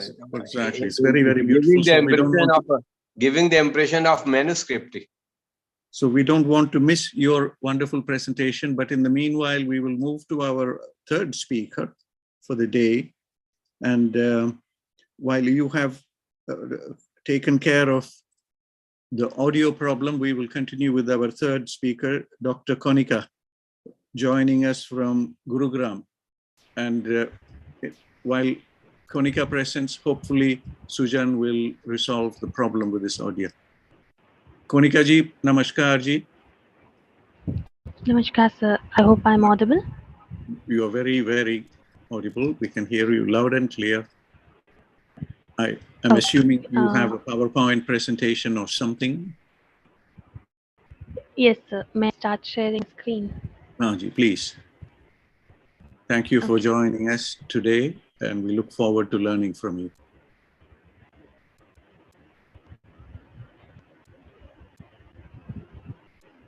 आपके कोनिका जी, एक हमारी तरफ से निवेदन, 1-2 minute में शायद अगर आपके बारे में थोड़ा बताएं और इसके ऊपर कैसे आया ये कनेक्शन रिसर्च मेथोडोलॉजी के ऊपर, इसकी आप कैसे, आपके इंटरेस्ट कैसे आया जी इसके ऊपर, थोड़ा just for our audience, just to know a little bit more about yourself and how you have chosen this wonderful topic. Okay. I think the screen is being shared. Meanwhile, yes, we can see your screen very clearly. If you want to put your camera on, you can do that also, so that we can also see you while presenting. But if you would like to keep your camera off, that is better if I keep it off, because the network issues might rise up if I... Thank you again. Thank you from all of us here on the Zoom platform and people who are viewing online. We want to thank you for joining us today.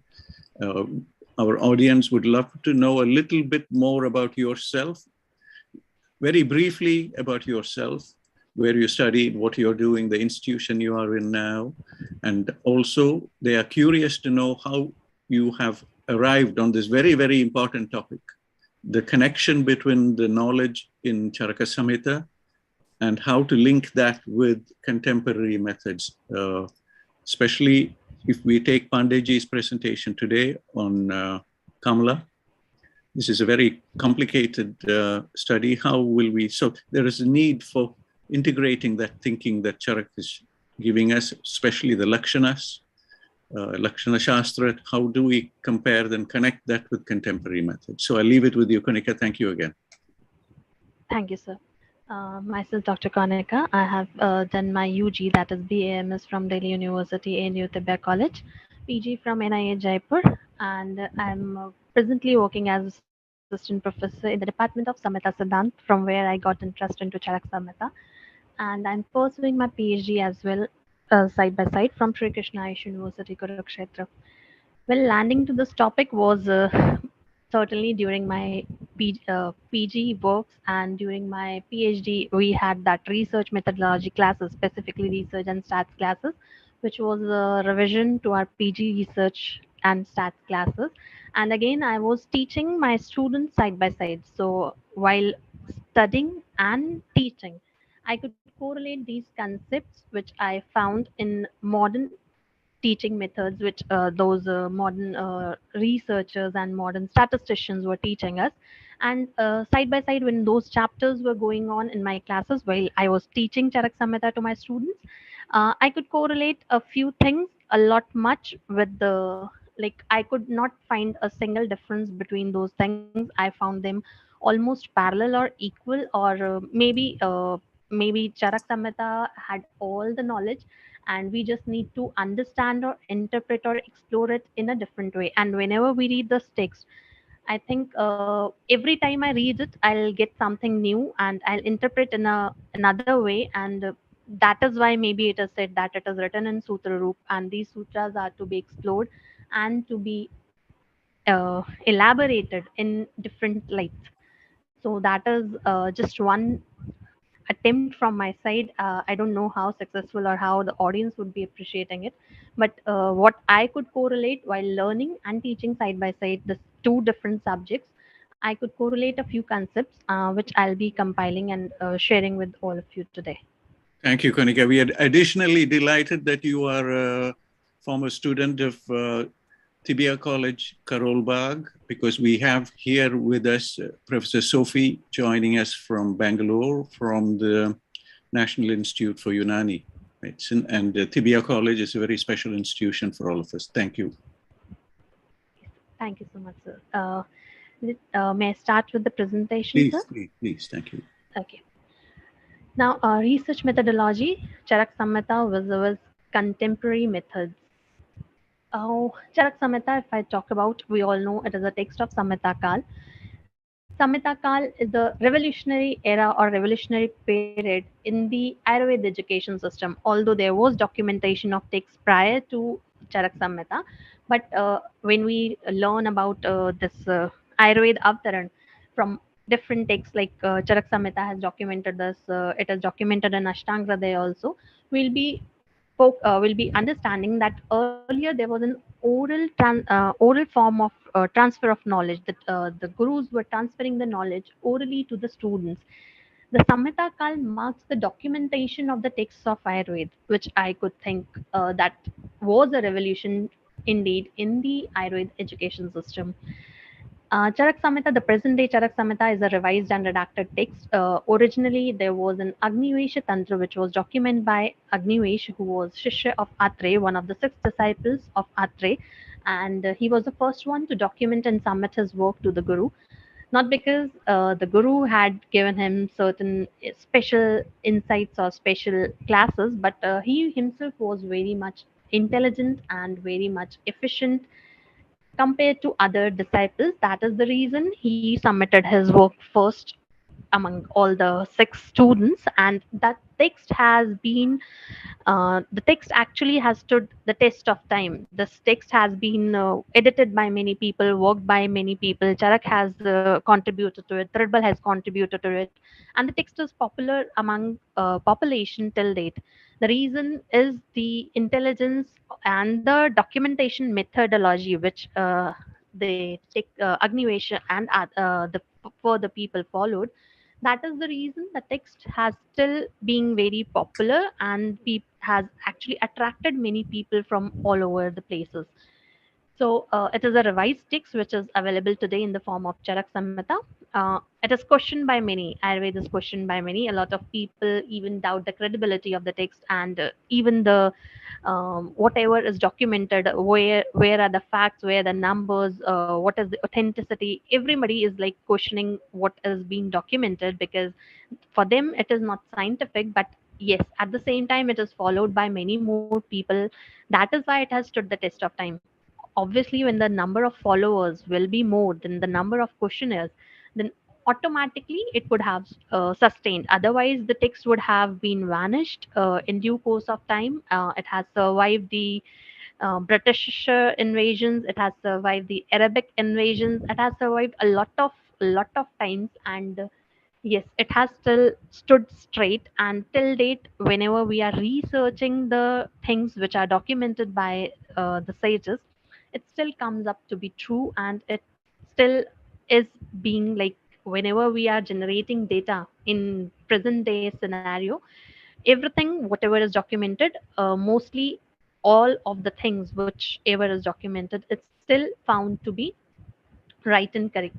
So it is a text which is documented so beautifully that still till date no questionnaires could outnumber the number of followers. The people benefited by the system of medicine automatically is a huge number. That is why the text is still alive. That is why this knowledge is still alive, and it is a complete text. Like it is a complete text of medicine. Like most of the systems of medicine, they would be just not be having diagnosis. They'll be saying about the treatment part only, or somebody would not be having their own methods of diagnosis. But this text is having its own nidan, its own concepts of deciding the hetus. It is actually a complete text of medicine, which medicine should include all the portions, including history taking, that aptobdesh, all the pramana, everything is included into it. So it is a complete text. That is also a reason that maybe it was much more popular than other texts. Now, what is research? Research is defined as a careful consideration of study regarding particular concern or problem using scientific methods. And these scientific methods are the problem which people create over our text. That our text is not scientific, our data is not there's no evidence to support whatever is documented. So these scientific methods should be reapplied to our text, and then the authenticity of our text need to be reproved. This is what the present day requirement is. This is what the modern science or the modern world is asking from us. And according to the American sociologist Earl Robert, research is a systematic inquiry to describe, explain, predict, and control the observed phenomena. It involves inductive and deductive methods. And now coming to our own Ayurvedic concepts. What is research? When we start about researching a concept, first of all, we'll be exploring a problem, and we'll be stating our hypothesis. And hypothesis is nothing. When I read my own text, Charak Samhita, hypothesis is nothing but pratigya. Pratigya nam sadhya vachanam. Whatever is to be proved, or whatever is to be decide converted into a theory, may be accepted as a theory, or maybe that hypothesis can be rejected at the end of the experiment. That is actually a hypothesis. That pratigya nam sadhya vachanam. At sages, if they were not aware of this scientific methods of research, then they would not have stated so beautifully what is pratigya, what is sthapna, what is pratisthapna, what are the steps of sthapna of pratigya. So automatically, till date, whatever way or whatever research methods we are using to establish any hypothesis was, as it is similarly documented by the sages in our text. That means they were using the same methods, the same methodology, and they have used that so beautifully, and they have then documented their theories in the form of Charak Samhita. And now that Charak Samhita should not be questionable, because the same methods they have employed ages ago, and they had documented whatever results they have found. So now pratigya is almost what is hypothesis. Hypothesis, what is hypothesis? It is a supposition or proposed explanation made on the basis of limited evidence as a state, as a starting point of further investigation. And pratigya is the same thing. That is the sadhya vachan. Sadhya vachan means that is to be said. The statement that has to be proved through whatever experiment, whatever procedure will be following for this testing of the hypothesis further. Now, what is sthapna? Sthapna nam tasya eva pratigyaya hetu drishtant upanay nigamanay sthapana.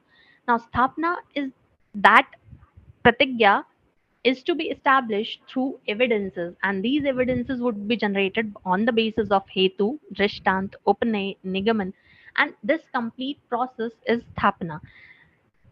Purva hi pratigya, paschat sthapana. Earlier there should be a hypothesis, and after there is an hypothesis has been established, paschat sthapana.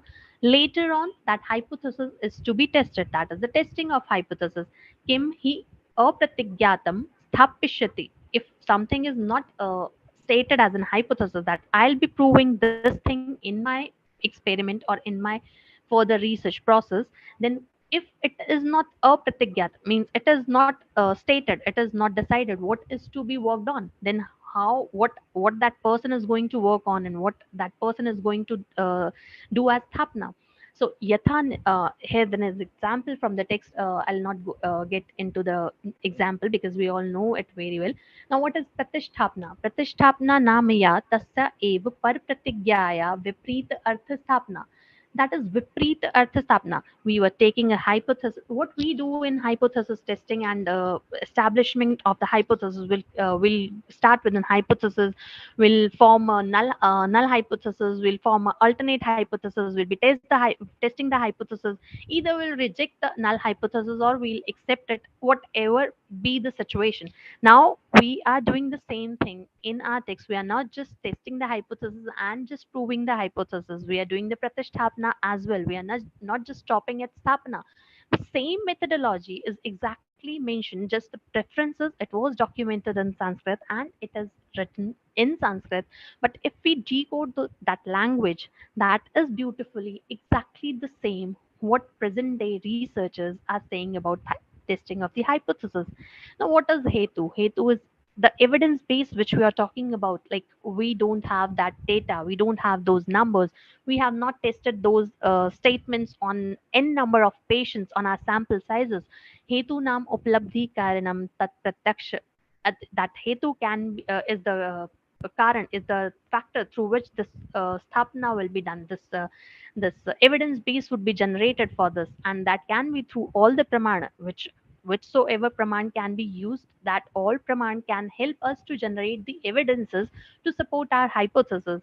And in that way, in the process of hypothesis testing, we'll be generating all the data, and that has been done. If that was not into their minds, if this was not used by them, then why they would be documenting this thing in the text? They have documented this thing in the text under the Vadmark. That means, and Vadmark are being discussed under the Sambhasha heading. So that means they were discussing about stating their own hypothesis and proving their own hypothesis and establishing their own theories, and the process of that hypothesis establishment, that hypothesis testing, that theory establishment, everything is exactly what we are doing today. Then why we are not scientific, or why our data needs to be recreated? That is what the modern world needs to understand and accept. And if the data would have been just like an imaginary data or imaginary things they would have documented, then that thing would not have survived so many ages and so many years and so many times. So that means that they had the scientific insight, and the sages, what we call them Maharishi. If we translate that term Maharishi into scientists or the researchers in the modern terms, then that would be correlated in the same way. The scientists are the experts, the peers, we go for peer reviews. They are the experts of the same field. And so were those Maharishi or those Acharyas. Now here there is an example of how established their research skills or research methods were. There is an there's a statement in this Atre Maitre Samvad is there in Sutasthan chapter number 10, where they have discussed about the sadhata, sadhata of any disease, or why sadhe, what should be categorized as sadhe and what should be asadhe. And there are further subtypes of sadhe and sadhe diseases. So there, that chapter is stated as Atre Maitre Samvad because here, usually there is an Samvad. This text is documented beautifully in the form of conversations or narrations through the guru, that is a one-way narration system, or there's a conversation or question answer type of documentation where the shishya, that is the student, that is Agnivesh, he's raising his doubts and the acharya is solving them. Or the documentation another way is in the form is like in the form of sambhasha, where a group of people are sitting and they are discussing their points, they're discussing their own data, what they found in their practices or what they found in their researches, and at the end of the day there is a theory is established on the basis of all the representations by all the scientists of the respective fields. So these three methods are majorly the methods of documentation of the text, out of which this Atre Maitre Samvad is a different kind of documentation. Here Maitre is having a doubt, and he is asking Atre, and for this he is asking a doubt. That doubt, if we decode it in the modern terms, we'll find a very attractive form of document of research or statistical methods, which we find very fascinating, because it is stated by the modern researchers and it is scientific, because those scientists are following this. So we find it scientific. But when Atre and Maitre are saying about the same thing, we are not able to decode it, because obviously it was in Sanskrit, and we could not present it in that way or maybe in that form. And it is like if we correlate it both the things, we'll find it very interesting. At least I found it very interesting. So and this question was actually Atre at the end of the conversation said Maitre as tagged Maitre as a stupid or an alpa buddhi person, that this kind of question should not come up in your mind. But the way he has asked his question or documented his doubt, presented his doubt, that is very interesting, because the same way the people, the modern researchers are documenting their data for calculating a lot of factors, which we'll be discussing in the further slides. Coming back to this reference, Drishyante hi aturaha kechit upkaranvantasya parichara sampanna. Okay, before this chapter, in ninth chapter, there was a discussion on Chatashapad. We have four factors which are major. This four factors, if they are guna sampanna, if they are well versed with their qualities, then the patient will be mostly, the disease will mostly be cured and the patient will be benefited. And what are these four factors? We all know that Bishak Dravyani Upasthata Rogi Pada Chatushtayam. So these four, if they are with their best of their qualities, then automatically the treatment factor would be good, and there would be the probability of getting treated or getting cured would be higher. So here the after that ninth chapter, where Atre was explaining the things like what kind of quality should be there in the Bishak, what quality should be there in Atar, what quality should be there in the Udravya, what quality should be there in the Paricharak. Now next there's a doubt. This Maitre is asking that Drishyante hi Atura, he has seen as in his practice he has observed that Kechit Upkarana Vantasya, the Rogi who is Upkarana Vanta means he's having all the required materials which are required for the treatment, everything is possibly available with him. Paricharak sampannasya, he has the paricharak, he is also sampanna gunavan. Atmavantasya, and the rogi is atmavan, matlab rogi is also he is having a well control over his all the indriya, and he can follow whatever the doctor is saying. He can take all the medicines. He is also well versed. He is also a good one with all the qualities which should be there. Bishak be anushtataha samuttishtamana. So basically, with all these four factors, with all the four qualities they should have, they should possess, if they are still present, still I have seen Dishante hi aturaha kechit, with the patients having all these four things available, yatha tatha yuktescha apre mriyemanaha tasmat bheshajam kinchit karaha bhavati. I have seen people who have all the four factors. Those all four factors had four qualities of each. They possessed all those four qualities, but still I have seen patients dying. Then what is the reason, or then what is the use, what is the benefit of this bishak, what is the bheshaj, what is this treatment going to do, what is the point in treating the patient. And tatha apare, and in the other cases I have seen dashyante anupkaranascha, and I have seen patients who are not well versed with all these these four people, and they are not having all these qualities.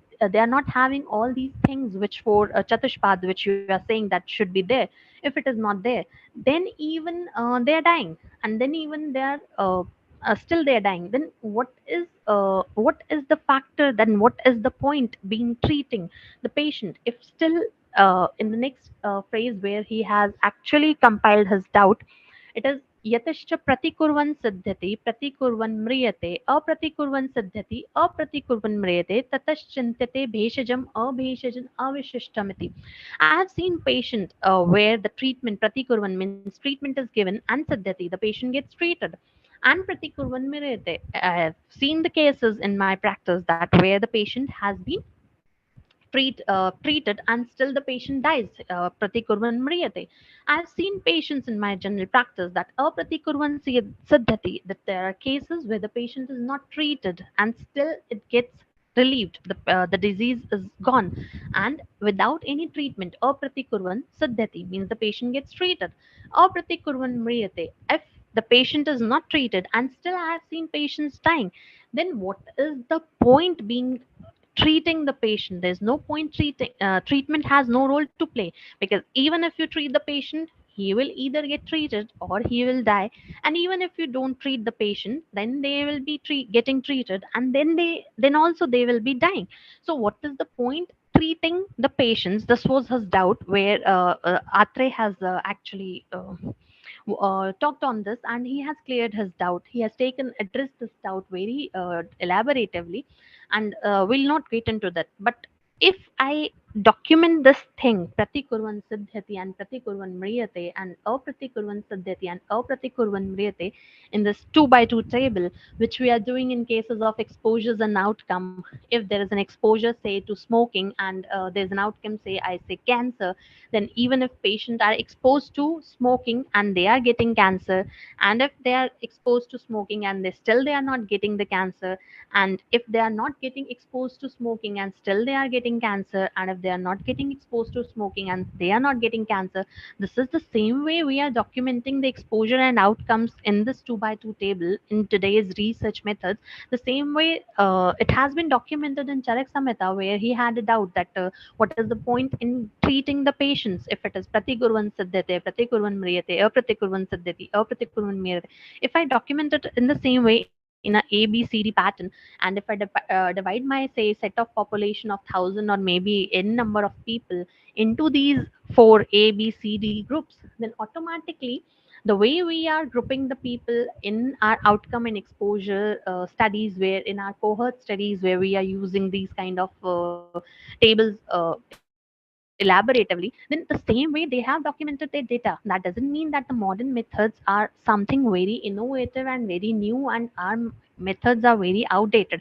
What we say that if I have to publish a research paper and I want it to be published in a very high impact journal, what they say is that don't there's a tip that don't use references of papers which are more than 10 years old, because for them they are outdated, and they will not be considering your research to be a very good research paper, because you're using references that are 10 years old, and in those 10 years everything is changed. This is not science that would be changing in every 10 years or 20 years or 30 years. Our science is to like Charak Samhita last edited version 1500 years old, and I am using references of 1500 years old text. And in a world where people are saying that more than 10 years old reference is obsolete, and it is not at all scientific because the science has progressed a lot, or maybe the research is done in a way that science is no longer valid, then that in that word, still if my text has survived, if it is still giving the results, then no doubt it was documented after thorough researches by n number of researchers. What we say in that definition of Siddhant, there we are clearly saying that it is being researched by many people, and it is it is proved by giving many number of hetus. And It is not just one researcher has worked on it and he has found an outcome and that has been documented. If it would have been done, then the definition of Siddhant would not have include the parikshakai bahuvidam parikshe. Parikshakai means n number of researchers. Bahuvidam means n number of research methods or experiments in different ways would have actually been used, and then it has been established as a Siddhant after Hetu Bhishya Sadatva. Evidences. That is the reason why our Siddhant or why our principles have stood so long and so many times, that because it has been experimented. What would happen if n number of researchers are working? Then automatically, what human errors are there? N number of errors would be reduced automatically. If n number of methods are used to get to one result, then automatically the errors chances of errors would be reduced, and the results would be valid much more than the results which are being done than the experiments which are being performed by the single researcher in a limited set of people or whatever. So this method of documentation, like this reference, if we decode it in this way in the exposure and outcome studies in 2 by 2 tables, then automatically we will be finding that these are exactly the same methods the way Maitre has represented. If I say, he said that I have seen 1,000 patients in my practice of this, say, A disease, and in that disease, where they got treated, they got the disease was relieved, and if they got treated by the doctor, still the disease was not relieved, and if they were not treated by this number of people, say C set of people, they were, that number can be any number, that C set of people, they didn't go for the treatment and still they were healthy, they got their health intact, because it automatically get treated. And if they didn't opt for treatment, and the number of people got couldn't make it further and they died. So this way, if I document the same thing, then I don't see any difference in their method of documentation and these modern contemporary research methods and documentation. And automatically, our science has survived the test of time because of this. Now, what we do through these tables is like we are actually calculating the relative risk of, or we are calculating the risk as well as the relative risk, and through these 2 by 2 tables. And relative risk is actually calculated ratio of incidence rates of a health condition and outcome in two groups of people: those exposed to a factor of interest, that is we can say smoking, and those not exposed. It is used to determine if exposed to a specific risk factor is associated with an increase, decrease, or change in the disease or outcome rate when compared to those with not exposed. And here the disease condition in the example we discussed was cancer. It can be any disease or any factor. And relative risk is a statistical measure to strength of the strength of association between the risk factor and the outcome. Now, how we calculate this relative risk through this table is, relative risk is calculated as A over A plus B, that is the risk of disease in exposed people, over C over C plus D, that is risk of disease in non-exposed people. When we calculate, when we compare these two risks, that is risk in exposed over risk in not exposed people, then we can find an association between that factor, that exposure, how it is related to the outcome. If this association, if this number comes out to be equal to 1, then automatically there is no association of the exposure and the outcome. Smoking is not at all related to cancer. And if this comes out to be more than 1, that exposed are getting more disease, at a more risk, then automatically then there is a positive association, exposure is a causative factor. And if this comes out to be a -1 number, then automatically this exposure, there is a negative association, and this exposure could be a protective factor, not a causative factor of a disease. Similarly, through this table only, we are calculating the that is the risk difference or the attributable risk. And attributable risk is calculated as P1 minus P2, P1 where it is the risk in exposed cases, and P2 is the risk in non-exposed cases. And risk in exposed cases, that is P1 can be calculated similarly as A over A plus B, and in non-exposed cases can be P2 can be calculated as C over C plus D. So similarly, we can calculate this relative risk, which we just discussed. And we can calculate that attributable risk. These risks and these factors, what we are calculating through this is exactly what the way Maitre has documented his question, or has asked this question, has raised this question through presentation of the data which he has observed in the patients. And what if how we have the Acharya has documented n number of nidan for a disease, how they knew those nidan are the factor or the causative factors of a disease. They didn't sit in a sadhana position and the Brahma Gyan automatically entered into them. They have done their set of researches, and maybe this was the way, the method the way we are calculating the factor, the exposure is associated to the outcome. Similarly, they might have studied in number of patients and they would have divided it, and they have calculated the risk of getting a disease if they are exposed to a certain factor.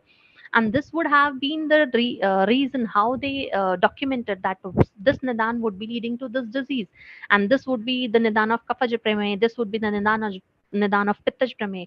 Or how we can calculate that this prakriti patient would be exposed to would be likely to get this disease in future, this prakriti patient are likely to get this disease in future. All these factors, whatever is documented, if this thing is documented in the text, if this methodology is directly documented in the text, that means that they have used that they might have used this method to calculate the risk. And out of those risk calculations, they have calculated the nidan, the causative factors, and then they have documented that these are the nidan of the disease, and these are the risk factors of a disease. These can attribute to a disease, these can cause a disease. So I think we just need to study our methods, our science, our system. First of all, have a firm belief that yes, whatever is documented is based on scientific research by the n number of researchers, and those researchers have sit together and then established a theory which is documented as Charak Samhita, and we are lucky enough to get those results in our hands, and we need to practice them in the way they are documented. So, if we develop the in depth knowledge, it will enable us to give our best to others and help to make this word a better word. On these words, I would like to just stop here, and I think I have not exceeded the time limit. I hope. Konica, thank you very much for being here with us. I'm happy to see Professor Baldev ji here with us. I'm assuming Baldev ji is joining us from Kurukshetra, SK Sri Krishna University. Namaskar ji, pranam ji. And I'm also, Baldev ji, if I'm correct, Baldev ji is the Vice Chancellor of the world's first Ayush University, Sri Krishna University in Kurukshetra. I hope I'm correct here. Baldev ji, pranam ji. Maybe, Konica, you can correct me if I'm wrong. I can see Professor Baldev ji here with us. Now, Konica, your presentation is wonderful. You are, students learning from you are very fortunate. We have senior Professor Saab here, Agnihotri ji, who says you have argued your case very correctly and very strongly. Now, I want to, before we go to our next speaker, Sujan, joining from Dakshina Karnataka, I just want to highlight 1 or 2 points. Konica, I hope you are able to hear me. The first thing is to use today's example, Konica. I'm going to use the example from today's presentation from Pandey ji. Pandey ji raised a very important point about Kumbha Kamala.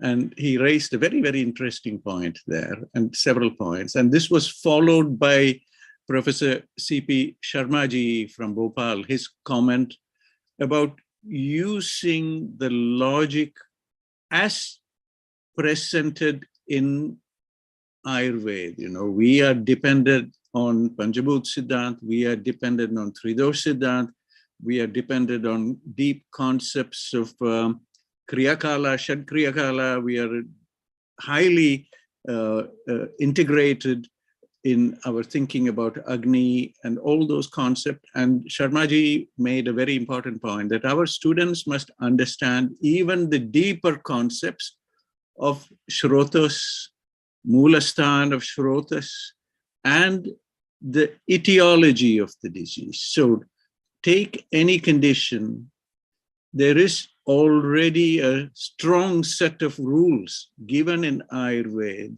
that can help you construct an understanding of any lakshana. So if you are given any lakshana, then by looking at those principles, you can frame a hypothesis and then arrive at the table that you have, the truth table that you have.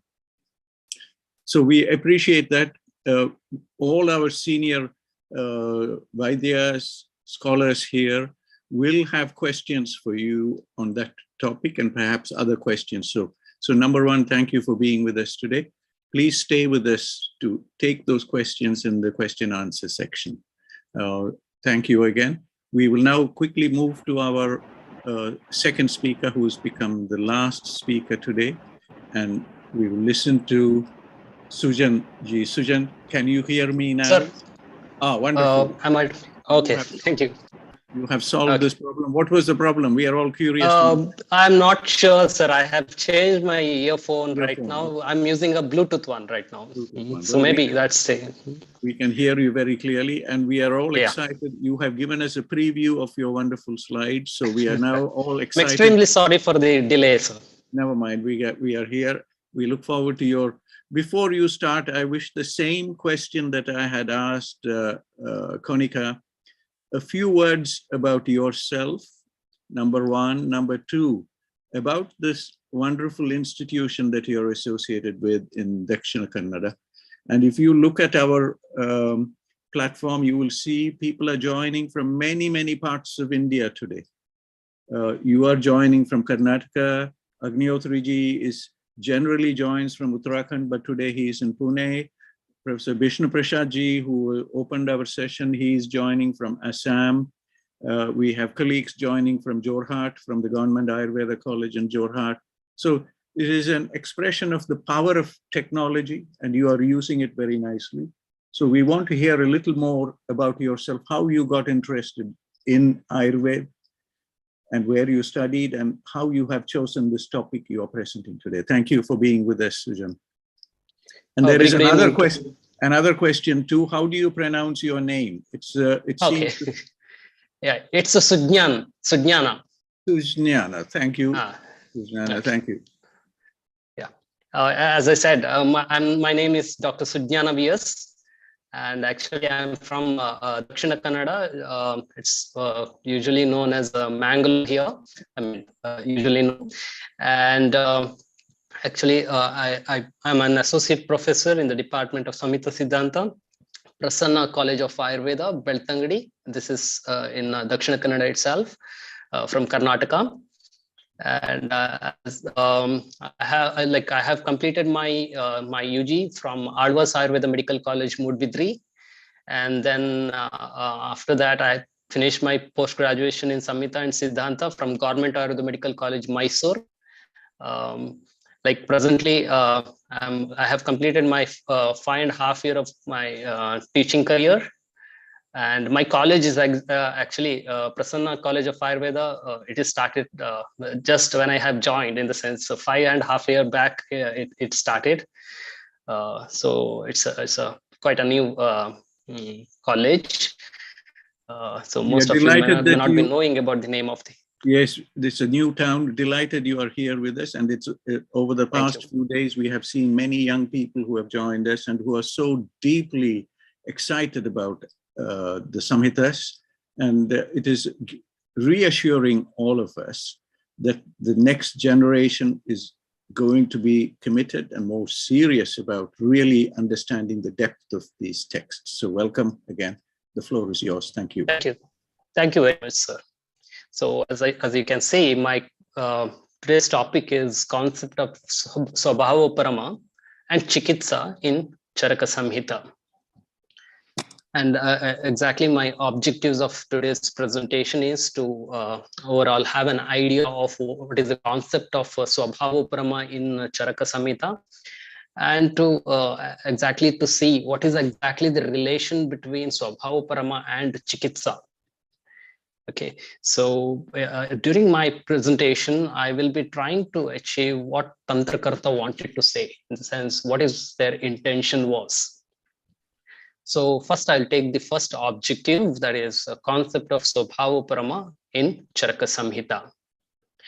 So first let us see what is the adhikarana of this particular concept that is mentioned in the Charaka Samhita, that is Swabhavoparama. In the Sutra Sthana, we have Chatushkas. In that Kalpana Chatushka, under Kalpana Chatushka, we have 4 chapters in that Chikitsa Prabhritiya Adhyayam. So in this particular context, actually they was speaking about the well-equipped physician, that is the person has well-learned things and now is going for the treatment. At that time, he may make certain mistakes. So during the maybe during the Shodhana, so Ati Yoga, Ayoga, these Mithya Yoga things are mentioned in this particular chapter, and its solutions are also mentioned at that particular context briefly. So after that, they mention about this Swabhavoparama context. Let us see the context, that is 16th chapter, Chikitsa Prabhritiya Adhyayam, 27th shloka. And this is what majorly speaks about this Swabhavoparama. So it says that Jayante Hetu Vaishamyat Vishama Dehadatavaha Hetu Samyat Samastesham Swabhavoparama Sada. So Jayante Hetu Vaishamyat. So they are saying Hetu Vaishamyat Dehadatavaha Vishama Jayante. So Hetu Vaishamyat Dehadatavaha Vishama Jayante. Similarly, Hetu Samyat Dehadatavaha Samaha Jayante. So Hetu Samyat Samaha. Hetu Samyat Dehadatavaha Samaha Jayante. So here, before actually completing the next one, let us understand these 2 contexts. That is, what is Hetu Vaishamya and Hetu Samyata? So I'll just compare it with the Ashtangardaya context, though this Kalartha Karma is mentioned as a Hetu for, even in case of Charaka Samhita, they have mentioned it is the cause for the diseases. As a briefly, like there are many causes, so it can be brought under this Kala, Artha and Karma. So they have mentioned that Hina Mithya Ati Yoga of Kala Artha Karma is responsible for Roga. Similarly, Kala Artha Karma in Samyak Yoga will lead to Aroga. So what it suggests, the Vishama Hetu there is Hina Mithya Ati Yoga of Kala Artha Karma. Similarly, Samahetu is actually representing Samyak Yoga of Kala Artha Karma, so which is leading to Aroga. So Kalartha Karmanam Yogo Hina Mithya Atimatrika. So now we have understood Hetu Vaishamya and Hetu Samya. Now let us understand Vishama Dehadatavaha and Sama Dehadatavaha. So this we can see it in the Sutra Sthana, 9th chapter, 4th shloka. Vikaro Dhatu Vaishamyam Samyam Prakriti Ruchyate. Sukha Samyakam Arogyam Vikaro Dukkam Evacha. So here it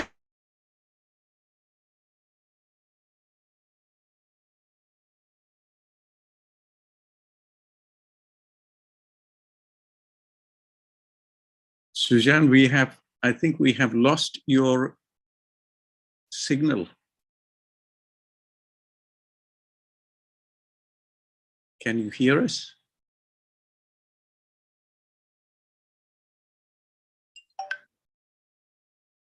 Agnihotri ji, Pranam ji.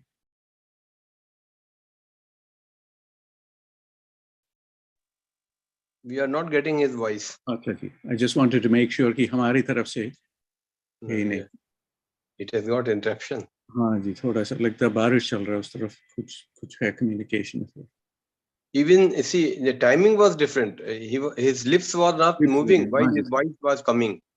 Slide was there. There was some time. I think he will join us. Yeah, sure. आज हमारे साथ है जी बड़े बड़े लोग आज जुड़ गया. दुर्गा प्रसाद शर्मा जी राजस्थान से, प्रणाम जी, नमस्कार जी. और है बलदेव जी प्रणाम जी.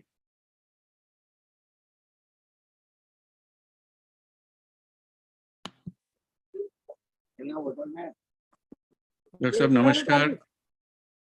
नमस्कार नमस्कार। नमस्कार जी, आप कहाँ हो जी आज? Today I'm on the way to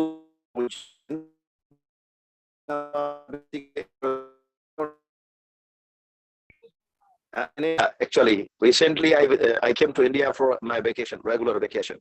Actually, we are very fortunate to have Professor D.P. Sharma ji here, Durga Prasad Sharma ji, originally from Rajasthan, but now digital diplomat. He is traveling non-stop around the world, and he is a computer scientist and also very keen on asking questions to Ayurveda about clinical data, large data, and how to do analysis. And we are fortunate you are here, Ji. Thank you for joining us today. I know your very choppy signal wherever you are joining from. I don't know which network you're using. We are having problems from many places with the network. Our colleague presenting from Dakshin Kannada is also having problems. Konica is also having problems. But please stay with us, sir, so that you can raise a few questions. We are lucky to have Professor Baldev Dhimanji, Vice Chancellor at Sri Krishna University, Kurukshetra, who's here with us. And thank you, sir. Our colleagues have joined, so we will continue our chat after the presentation. Sujnana? Sorry, sir. There is a heavy rain here because of that. If you go back to your previous slide, which is where you left us off, I think. Okay, sorry. And we can then easily connect with the previous slide and where you were before we move to the next slide. Thank you. Okay. Oh, there we are. Yeah. So Vikaro Dhatu Vaishamyam Samyam Prakriti Rukchati. So what I was saying was Dhatu Vaishamya is the Vikara, and itself is considered as a Vikara or Dukkha. Okay. And similarly, Dhatu Samya is considered as Prakriti as well as Arogya, or it can also be considered as Sukha here. So trying to understand what are these particular words here, that is dhatu, in this context, it is not just representing rasadi dhatus, rather it is also including vatadayo, rasadayascha, tata, raja, pravritayah, raja as well as tama, etc. is also considered, that is manasa dhatus are also considered under this. Vaishamya here representing that these dhatus are Swamanat Nyunatvam Adhikatvam. So whether it could be from its mana, it could go lesser or Adhikatva. And Samya here referring to Dhatu Samyata. Similarly, Prakriti here referring to Arogyam. So this is what briefly I'm trying to give a idea about this particular words, because this is helpful to understand the further lines. So what we are trying to understand here is from Vishama Hetu, Deha Dhatus get Vishama. Similarly, from Sama Hetu, Deha Dhatus get Sama. So to get Vishama Dhatu, Vishama Hetus are required. Similarly, for a Sama Hetu to achieve, Sama Hetus are required. So Sama Dhatu to achieve, Sama Hetus are required. So by this, what we can understand is specific cause is required for production of specific effect. And next is, so again, I'm coming back to the same shloka, Jayante Hetu Vaishamyat Vishama Deha Datavaha Hetu Samya Samaha. So this is what we have understood. Let us now understand the next part of it, that is Tesham Swabhavoparama Sada. So this is where the Swabhavoparama word is coming. So they say Tesham here referring to, it could be Vishama Deha Dhatu or Sama Deha Dhatu, that is being achieved by Hetu Vaishamya as well as Hetu Samyata. So by that we have achieved Dhatu Vaishamyata, or we might have achieved Dhatu Samyata, but these are Swabhavoparama Sada. So these are by itself, by Swabhava itself, it will get Uparama. Uparama here refers to Vinasha. Swabhavat Vinasha Karana Nirapekshat Uparamo Vinashaha Swabhavoparamaha. This is what the Chakrapani is saying about this particular line or this particular word especially. So what it suggests that regardless of the Vinasha Karana, by Swabhava itself, Vinasha will occur. So it's happening because of the Swabhava. Okay, so that's what that Sada is referring to. Continuously, this process is happening. So this is what we are understanding, that is Jayante Hetu Vaishamya. So now we have understood this Vishama Hetu is leading to Dehadhatus Vishama and Sama Hetu is leading Dehadhatus to Sama state. Now, both are going for Swabhavoparama Sada. So that is naturally it is going to destroy. So what we can understand is whatever that is effect, whether it is a Vishama Dhatu as an effect or Sama Dhatu as an effect, this effect is momentary because it is going to be destroyed regularly by Swabhava. So this is the second point that I want to stress, that is effect is momentary. And one more thing is destruction that occurs here is naturally occurring. Destruction occurs naturally. So by this, I have made 3 points here, that is specific cause required for production of specific effect, and specific effect is momentary and destruction occurs naturally. Next, we will go to the very next shloka in that context, that is in the 28th shloka from the same chapter, that is Pravritti hetur bhavanam na nirodhe asti karanam kechit tatrapi manyante hetum hetor avartanam. So what it suggests here is the first line is actually a swapaksha, that is the author when they were writing this, they were actually saying this particular first line, that is pravritti. This is their weave, that is pravritti hetu bhavanam na nirodhe asti karanam. Then they say about some others' opinion about this particular context, that is the parapaksha. Kechit tatrapi manyante. There are some people who are also agree or accepting that hetum hetor avartanam. Let us understand first line, that is swapaksha of the Charaka Samhita. They're saying Pravritti hetu. Pravritti hetu is actually utpatti hetu. That utpatti hetu for the production of the thing, like Vishama hetu is for the Vishama dhatu. So that kind of a utpatti hetu is required for a bhava, that is for the production. Na nirodhe asti karanam. But for the nirodha, that is nirodha is vinasha. For vinasha, na asti karanam. Karanam nasti. So there is no karana for the vinasha of such a produced thing. Okay, so what we can understand, one more point I'm making here is destruction of effect does not require a cause. So that we can learn from the last part of this particular line. Na nirodhe asti karanam. For the vinasha, for the destruction of the effect that has produced does not require a particular cause. Now, this is the fourth point that I have made. Destruction of effect does not require a cause. Let us understand the parapaksha. Kechit tatrapi manyante hetum hetor avartanam. So here the word hetum hetor avartanam is referring to utpadaka hetuhu abhavaha. So that is, say for example, there is a Vishama hetu that has been taken and Vishama dhatu occurred. Now, absence of the Vishama hetu itself will make the Vishama dhatu to reduce.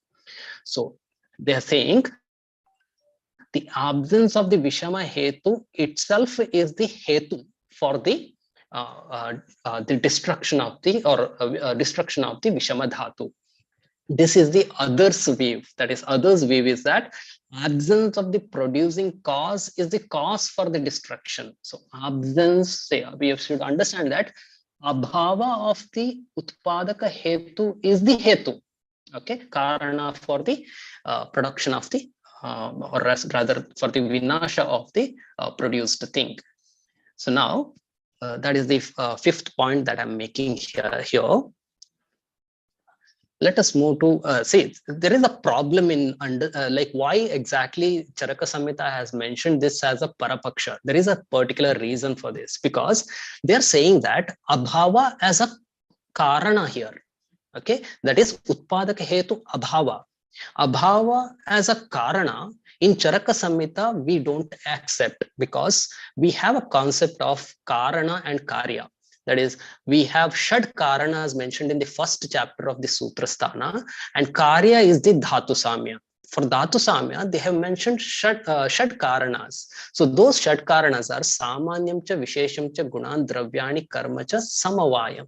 So Samavaya, only 6 are mentioned, not the Abhava. So if you are accepting the concept of Hetum, Hetor Avartanam, then you are actually accepting that abhava as a karana for the dhatu samyata. So that cannot be taken as a karana here. That is clarified in the next point. That is, nirodhe karanam tasya nasti. For the vinasha, there is no karana. Naiva anyatha kriya. So there is no particular kriya for this swabhava that is happening, because we know that from, I am just quoting another line from the Sharirasthana so that we can understand this. Swabhavo nishpratikriya. There is no particular solution. I mean, we cannot stop the process of swabhava. That is naturally what is happening. We cannot stop that. We may think that we are stopping it, but in fact, we cannot stop this particular swabhava that is happening. That is what is considered as the next point in this. That is, natural destruction cannot be stopped. That is the few points that I have made. So this is what they overall the concept of Swabhavoparama as I have understood. That is, specific cause is required for production of specific effect. Effect is momentary. Destruction occurs naturally. Destruction of effect does not require a particular cause. Others view, also I have mentioned, though it is not acceptable to the Charaka's concepts of Karana and Karya, others view is that absence of producing cause is the cause for destruction. So natural destruction cannot be stopped. So these are some of the points that I'm making here. Okay, let us see the now once since we have understood the Swabhavoparama concept, let us compare like that idea in Chikitsa. Now, this why the Chikitsa point came here. The reason behind this is once the Shishyas listen to the concepts mentioned by the Guru, there were certain questions arised. So if it's like say for example, Vishama Dhatu has been occurred because of the Vishama Hetu. If Vishama Hetus are taken out, automatically the Vishama Dhatus will come to normalcy. So then what is the role of Chikitsa and what is the role of Vaidya as such? So there is no role of Vaidya or no role of Chikitsa as such, as asked by the students. So this is being given a solution later on by the Acharya. So they say they defined Chikitsa here in the shloka number 34 of the same chapter. Yabihi kriyabihi jayante sharire dhatavah samaha sa chikitsa vikaranam karma tat bishajam smritam. So vikaranam yabihi kriyabihi sharire dhatavah samaha jayante. So for the vikara, whatever that is kriya being done, which will bring back the dhatu vaishamya to the dhatu samyata, so that is considered as a Chikitsa. So what we are understanding here is that our role in the Chikitsa is not to do the nasha of the vikara, rather to bring back to the normalcy of the dhatus, because once we bring dhatus to normalcy, the Swabhava by Swabhavoparama vikara will come by dhatu vaishamya will come to the normalcy automatically. So that is to say that our role of as a Vaidya is to make dhatu samyata, not to vikara nasha itself is not our bigger aim here, rather dhatu samyata itself is the main role of the Vaidya here. So that is what the karma tat bishajam smritam. So this can also be understood by the 9th chapter of the 9th chapter, 5th shloka. It's the same kind of information is available here. Chaturnam bishagadinam shastanam dhatu vaikrite pravrittir dhatu samyartha chikitsa ityabhidiyate. So that's when there is dhatu vaikrite, bringing it to dhatu samyartha. Whatever the pravritti has been done by the Chaturnam Bishagadinam, Bishag, Dravya, Upastata, and Rogi. So they are Shastanam, Prashastanam, Bishagadinam. This Dhatu Vaikrita is brought back to Dhatu Samyata by certain pravrittis. Those pravrittis are the Chikitsas. So that actions which are done to bring Dhatu Vaikrita state to Dhatu Samyata is the Chikitsa. That is what we can understand here. So our aim is to make the Dhatavaha Samaha. So Sharire Dhatavaha Samaha. That is what your role is. Katham Sharire Dhatunam Vaishamyam na bhaveti. The real role of the Vaidya is to how exactly Dhatunam Vaishamyam na bhavediti. Dhatu Vaishamya should not happen. To protect the body from not to get Vaishamyata, that is what is the role of the Vaidya, as well as Samanam cha Anubandha, the continuity of the Samadhatu, that is also the role of the Vaidya here. So that is what we need. We are supposed to give the suggestions to the patients to how exactly Dhatu Vaishamyata is prevented, as well as Samadhatus are routinely happening, or as a swastha vritta, what we call it is continuously that should happen. For that, achieving that, what should be done? Tyagad Vishama Hetuna. One should avoid the Vishama Hetus. To achieve, to not to have Vishama Dhatu, we should do Tyaga of the Vishama Hetu. Similarly, Samanam cha Upasevanat. So Samahetus are supposed to be taken so that Samadhatavaha is achieved. Vishama Nanu Badnanti. If you're doing this process, Vishama Dhatus will not, the chain of Vishama Dhatu will not continue. Jayante Dhatavaha Samaha. That is what I was saying, that the Dhatavaha Samaha is our role as a Vaidya. Dhatu should be brought into Samatva.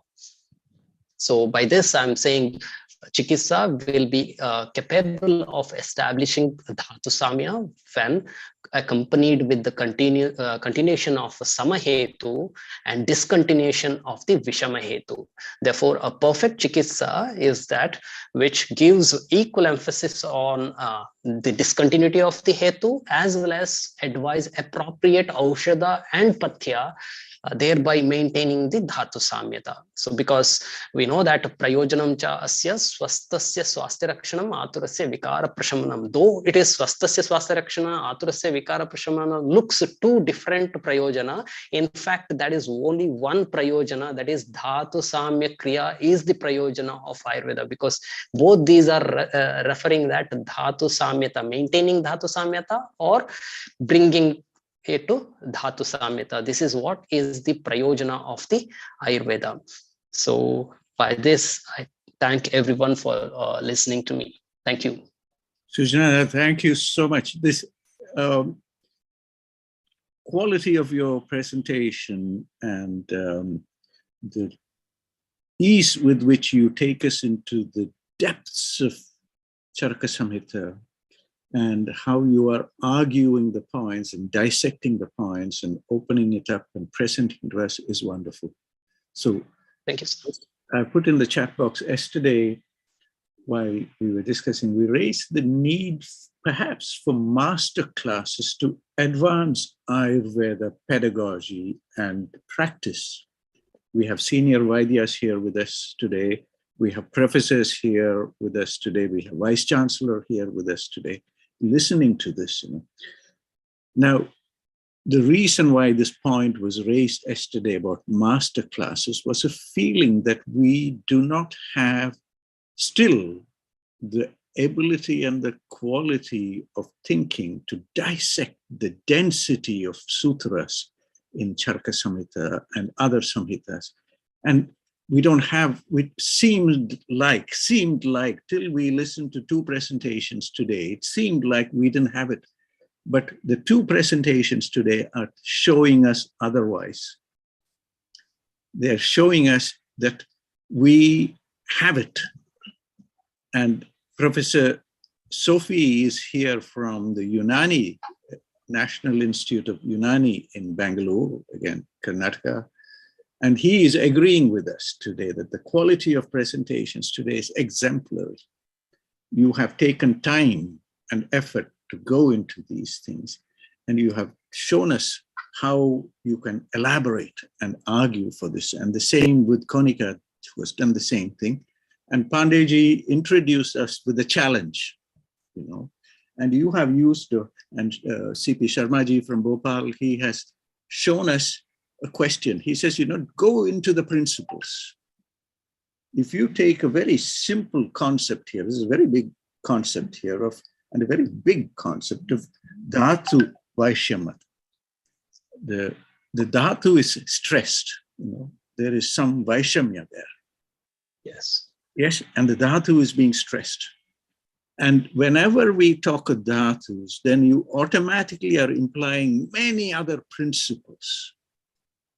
You're talking about the Shrotas of the Dhatus. You're talking about the status of the Agni of the Dhatus. You're talking about the Utpatti of the Dhatu. You're saying this is how the Dhatu comes about, and it's going into embryology. It goes into all those aspects, you know. And then you say the Dhatu is stressed here.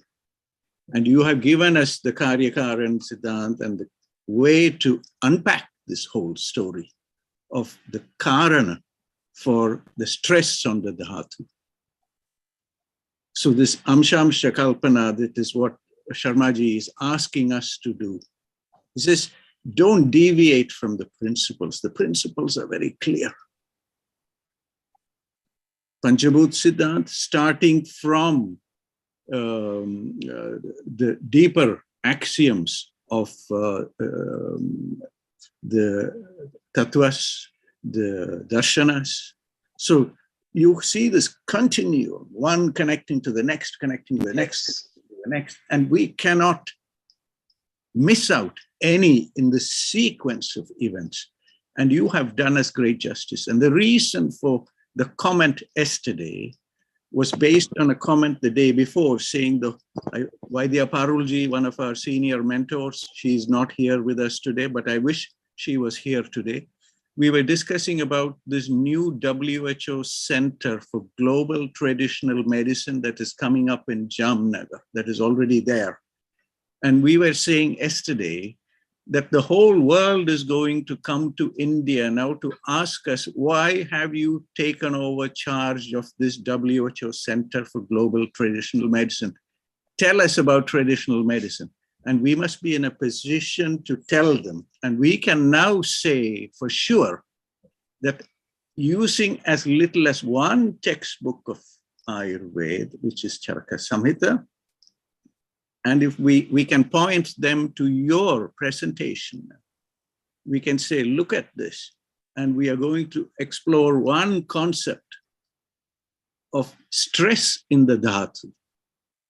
And this is how we can argue for why India should be and remain the global leader for traditional medicine. So your presentation today has taken us to the depth of why India should remain the leader and will remain the leader. I don't know if Professor Ramadas ji is here with us, our Sanskrit professor from Kerala, arguing for Sanskrit. Now, before I'm talking too much because I'm so excited with the quality and the depth of your presentation today. Now, I shouldn't hold the floor because there will be many questions coming from many people. But before I give the floor to all our presenters here who will have questions and comments, I have one question to you. And this is a Sanskrit related question. It looks like you have had many years of training in Sanskrit. No, sir. Just after joining BAMS, I started learning Sanskrit. rather Sanskritam. So, but I have lots of interest towards learning Sanskritam. So actually, I go through the commentaries and try to understand the Sanskrit explanations in that. So maybe that's because of that. Okay, now I push you a little more. How much Sanskrit did you know before you started DM? Zero. Agnihotriji, no, the floor is yours. Up. And the floor is open. So I'm going to stop here. I have one or two other slides I want to share. If I'm permitted, I just want to show you, while you were talking and while Konica was talking and while Pandeyji was challenging us with the concept of Kumbha Kamala. And I'm saying here is an example of one where the dhatu is stressed. Kumbha Kamala is an example of where dhatu is being pushed to behave differently. And I was working through this while we were talking, and using the power of technology, I'm just going to show you where the future of Ayurveda should be. And we are dependent on technology. We must use it powerfully and creatively. And to do this, I give you one example. Now, this is a master class because you have taken us to the depth, and I want to connect it with contemporary thinking. And the example I want to show you is on the slide here. The slide here is an example that connects what was touched by Pandeyji to start with, and then Konica later, and your concept, how you have elaborated. That's a paper that is here visible on the screen.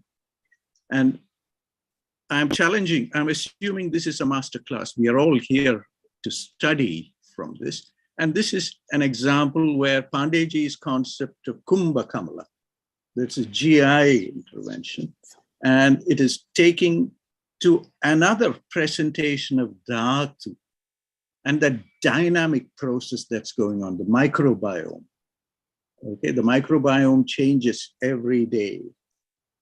It is going from microbiome to mitochondria. And the stress, the intracellular stress that is caused by the mitochondria to the dhatu. Okay, so this is one example. And if you look at this, you will see the associated words here. Environmental stressors. Do you see the word stressor is being used? And this concept of stressor is what you're talking about. The stress that is being put on the tissue, except we now have new descriptors. The new descriptor is within the cell. So we have gone from dhatu to deha paramanu. And within the deha paramanu, we are saying there is a possibility of a stress. Do you understand? So the concepts are not immutable. All the concepts that you discussed today, the way you have unpacked Charaka Samhita, is unmutable. We cannot change those concepts. And those concepts are immutable because they are based on deeper principles of Panchabhut Siddhant, Tridosh Siddhant, and the Darshanas. And I'm going to leave this here and open the floor for discussion. And later, in between, through the discussion, I want to present one slide that I keep presenting in many places. And this connects to what Agnihotriji's interest of Dinacharya, Ritucharya, and Swasthavrita. And to show you once again the natural flow in the system in response to the environmental stresses, and how the dhatu and the deha paramanu are modulating themselves, and why we have rich concepts of Dinacharya and Ritucharya, and why they are important. You see the richness of our text and how it has to be unpacked at many, many, many, many levels before we can start to understand this. So thanks to yourself, thanks to Konica, thanks to Pandeyji for enlightening us today. And this is truly a masterclass here. And we must challenge all our young teachers.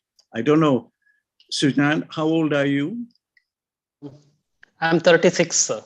36. And Konica, she has finished her MD recently, she says, so I suspect she is maybe 30, maybe younger than. But we need a whole army of people of that age who will come to us and who will present their thoughts and be challenged to think deeper, harder, further, to really bring this out, to make it the true science of health and future health for the whole world. And this is a theme we've been talking about again and again. So I'm going to stop here, but I will present one slide later, halfway into, before we take some comments from all those people who are listening with such enthusiasm and interest today to the presentations. So congrats to all of us. Congrats to our senior mentor, Pandey ji, joining us from Prayagraj. Pandey ji, pranam ji. प्रणाम। पांडे जी, शुरुआत आपसे ही करें जी। थोड़ा सुने आज जो आपने जो सवाल जो उठाया कि कमलक, कुंभ कमला की, इसमें सुजिया जी जो बताए उसमें हो सकता आपके जो सवाल की उत्तर धातु वैषम्य नहीं जी, नहीं, वो विषय थोड़ा सा अलग अलग है, थोड़ा सा अलग है, क्योंकि ये तो कैसे कैसे अलग कैसे है सर? हाँ जी, हाँ जी, आ गया Sharma ji, sir please explain. हाँ जी, अलग कैसे है? धातु हमारी रूख से हो जाती, धातु हमारी रूख से हो जाती है। खरीभूत खरीभूत कामला धातु हमारी रूख से हो जाती है, और धातु जब रूख से हो जाती है तो क्रॉनिक। हाँ जी, मैंने दूसरी बात कही। मेरा केवल मैंने दो जगह मैंने प्रश्न उठाया था, दो तरह का। पहला ये कि कुंभ कामला है उसको कोष्ठाश्रित कामला कहा गया, वो मेरे विचार से ठीक नहीं है, वो कोष्ठ शाखाश्रित है। हाँ बताएं तो करना। डॉक्टर साहब पांडे जी से सुने जी पहले थोड़ा। पांडे जी। जी सर। मेरा विचार ये कहना ये था कि कई स्थानों में, जैसे आचार्य चक्रपाणी जी ने कहा है, मैं वो धृष्टता नहीं कर सकता कहूं कि वो गलत है, लेकिन उन्होंने क्यों कहा इस पर विचार करने की जरूरत है। वो कहते हैं कि ये कोष्ठ कामला, कुछ लोग इसको कोष्ठगत कामला भी कहते हैं।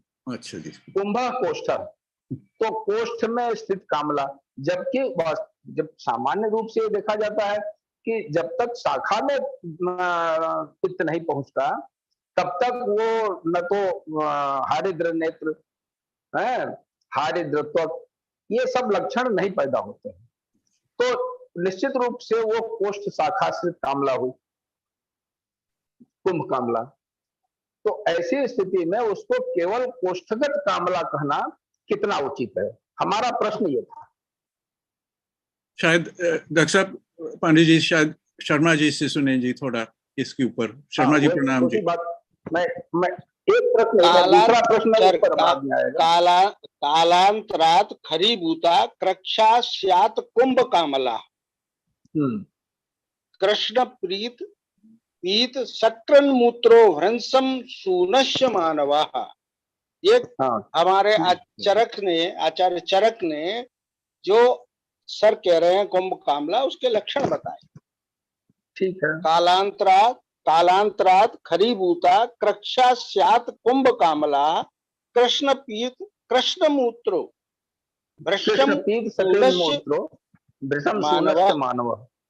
मानवा। यह है चरक चिकित्सा 16 का 37वां अध्याय, 37वां श्लोक है।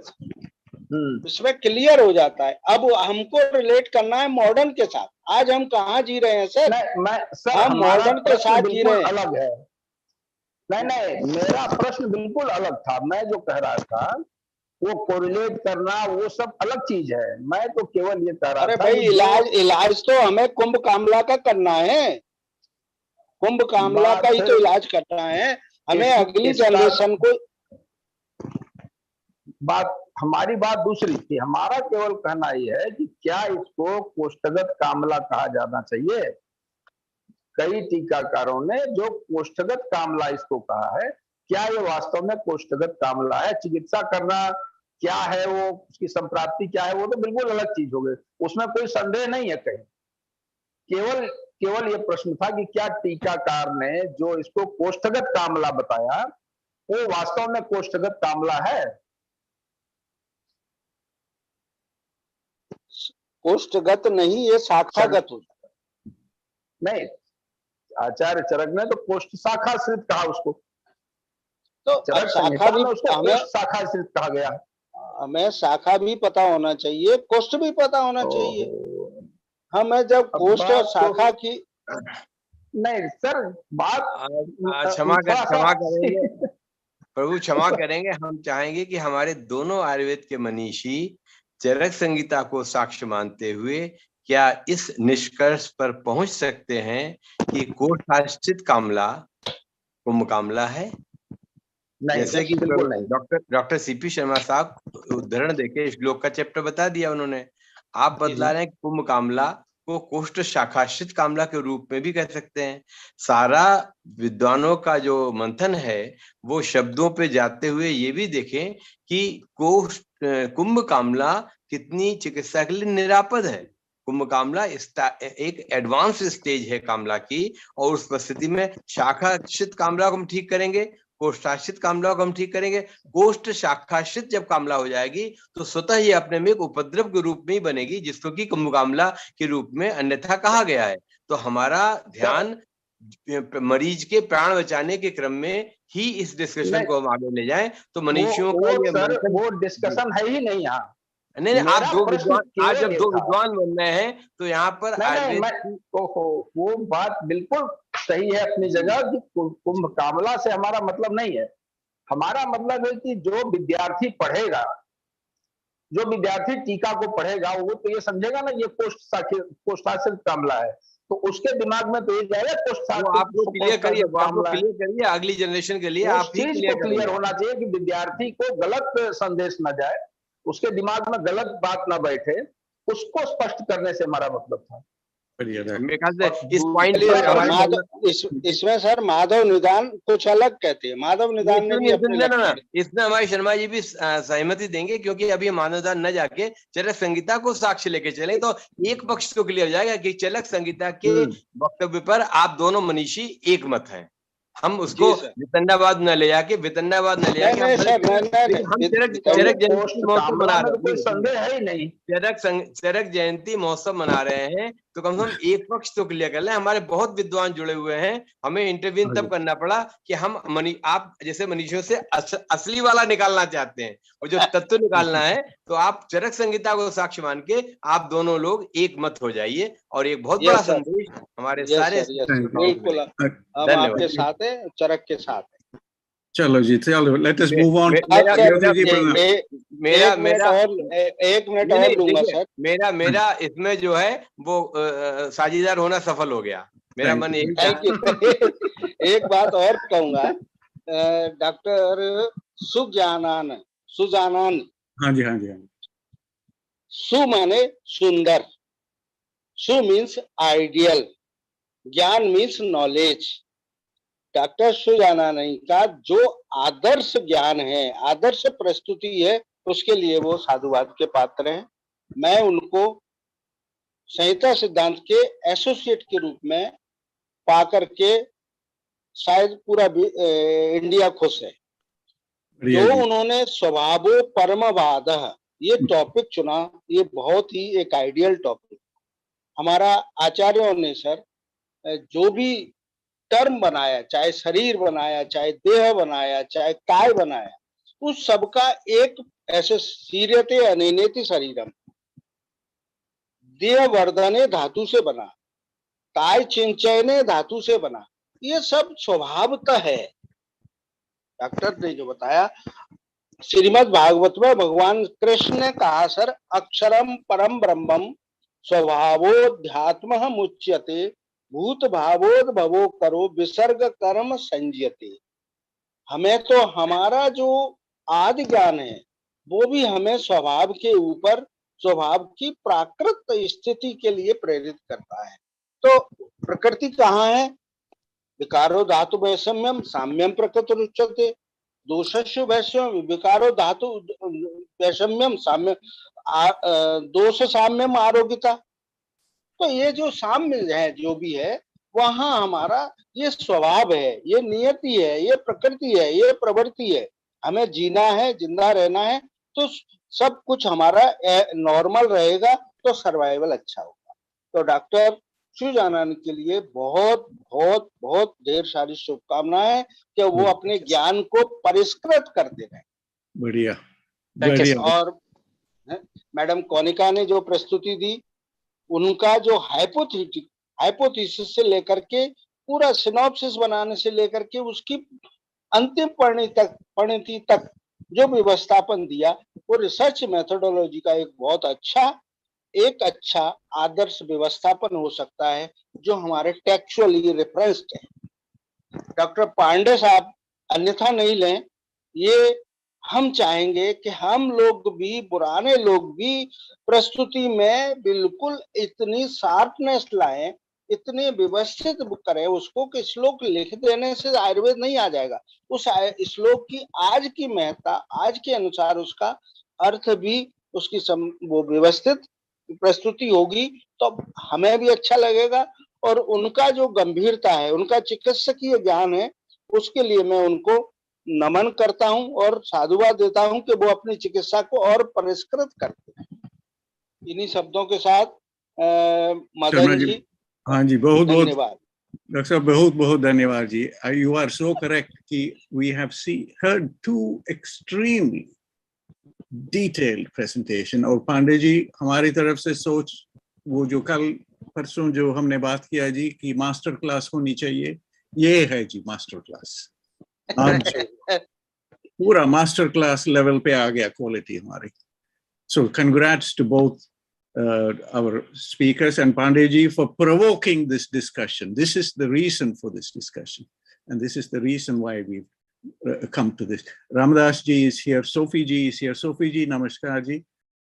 Thank you for sharing the reference about cellular stresses.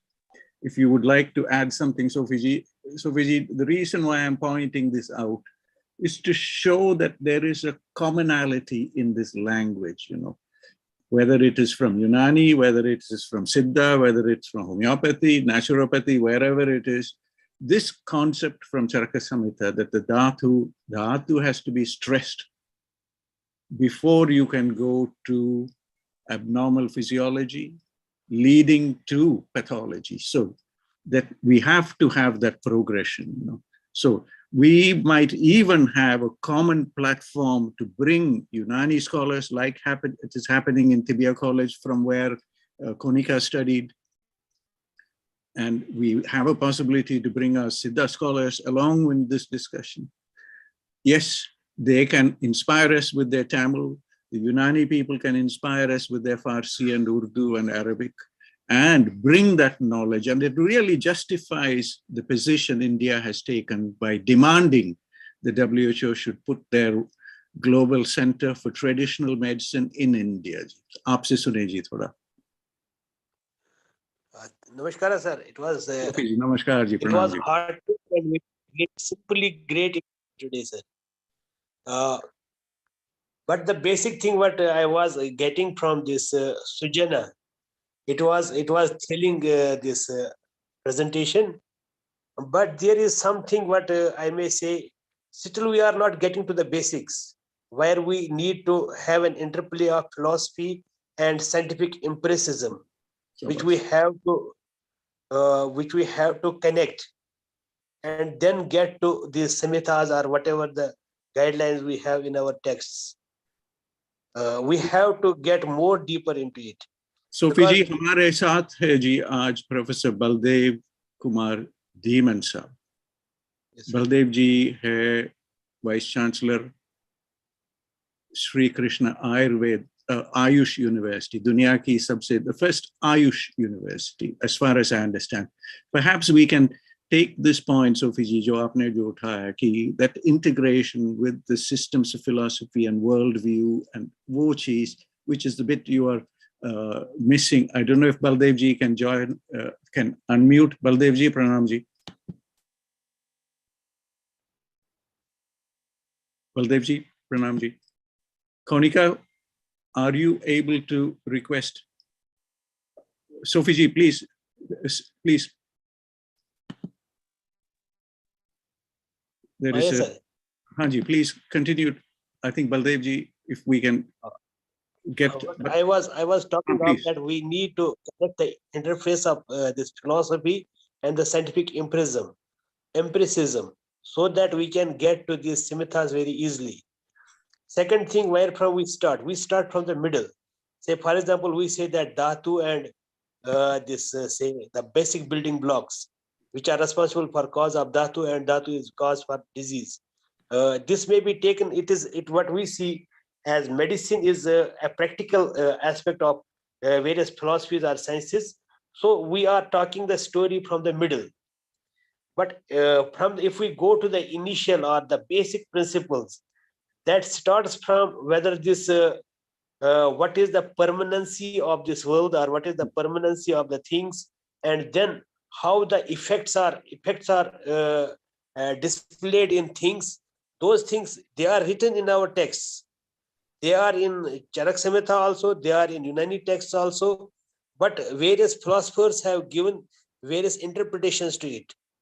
And so those your point, I just want to, sorry to interrupt here, I want to take this one point. Ki, we have talked about this earlier, Ki, when we do comparisons between Unani and Ayurveda, and you are in a very strong position because this discussion must happen at the Institute for Advanced Studies in Bangalore. You see, we must encourage those people to listen to what happened today, and a call from us that this integration must happen at that level, you know, this call. And this is why I was hoping to hear something from Baldev Dhimanji.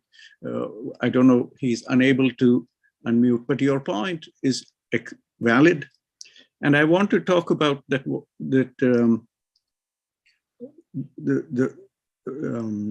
areas where, when we bring in the Unani systems, which was already the wish for Gandhiji in 1922 when the Tibia College was started, that we must bring together Ayurveda, Unani, and modern medicine together in one institution. And that dream is still not realized. And what you are saying is 100 years later, it is still unfinished.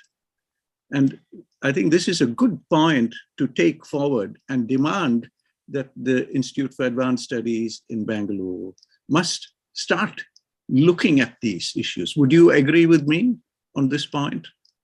That it is neither a Ayurveda or a Siddha or a Unani thing, but it must come at the national level, at the Institute for Advanced Studies, where they can start to debate these points and, you know, have postdoctoral researchers, PhD researchers looking at these points. The reason why I wanted Baldevji to join us, because it goes into that academic arena, which is within the universities, and it brings value to those universities. Please.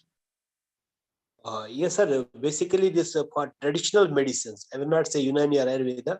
Basically, for traditional medicines, we need this validation of the initial principles, what we say postulates, or what we say the exact truths. They need to be brought forth so that they are validated and they are first understood also.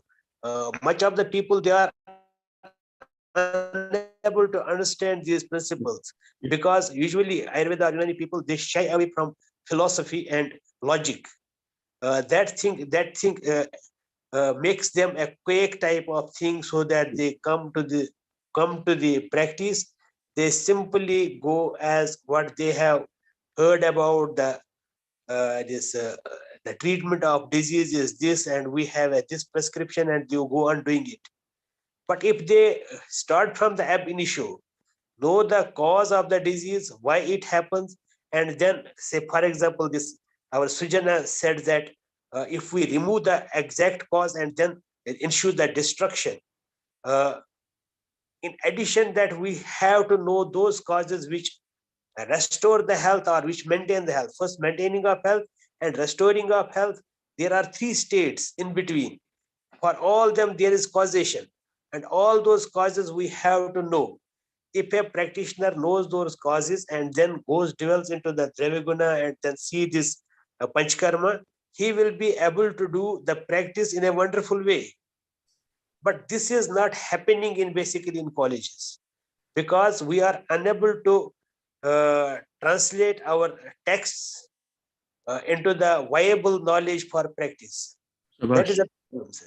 So Fiji, your point, you are so precise. Every time when you are here with us, you touch on some very, very important points. And thank you today again for touching on this very important point. Pele, in previous occasions when we were talking about myths, you were right in saying myths. You know, they are put as myths, but myths in fact are metaphors of facts, you know, and that was the only way it was palatable for people. So aapke jo point thi, a request from all of us here on this platform is that we would like to engage with yourself in Bangalore to encourage the Institute for Advanced Studies. We can articulate this request.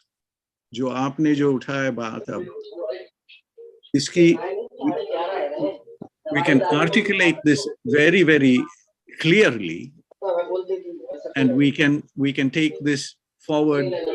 We can take this forward to a request, to a concept note and a request. So I think senior people are here, Pandey ji, Sharma ji, and Agnihotri ji, and so many other people are here with us. Ramadas ji is here. And I think we can collectively, so this for me is a wonderful outcome, Sophie ji, aaj ki jo charche ke upar.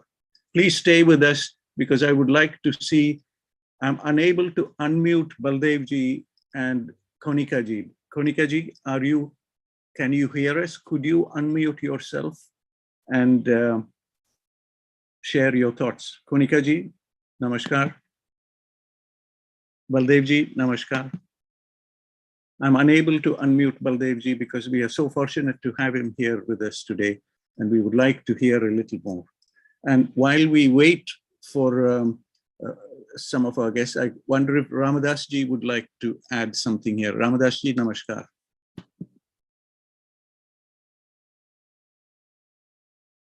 Ramadas ji, namaskaram.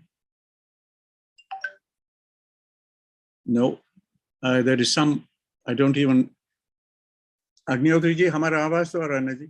Yes, sir, very clear. Achha, clear. Pata nahi. I would like to make please. I would like to make a request that all the 3 guest speakers please remain until the last, because I have to say something very special for which I am waiting. Please. Thank you. Thank you. So that I would like to encourage our youngsters.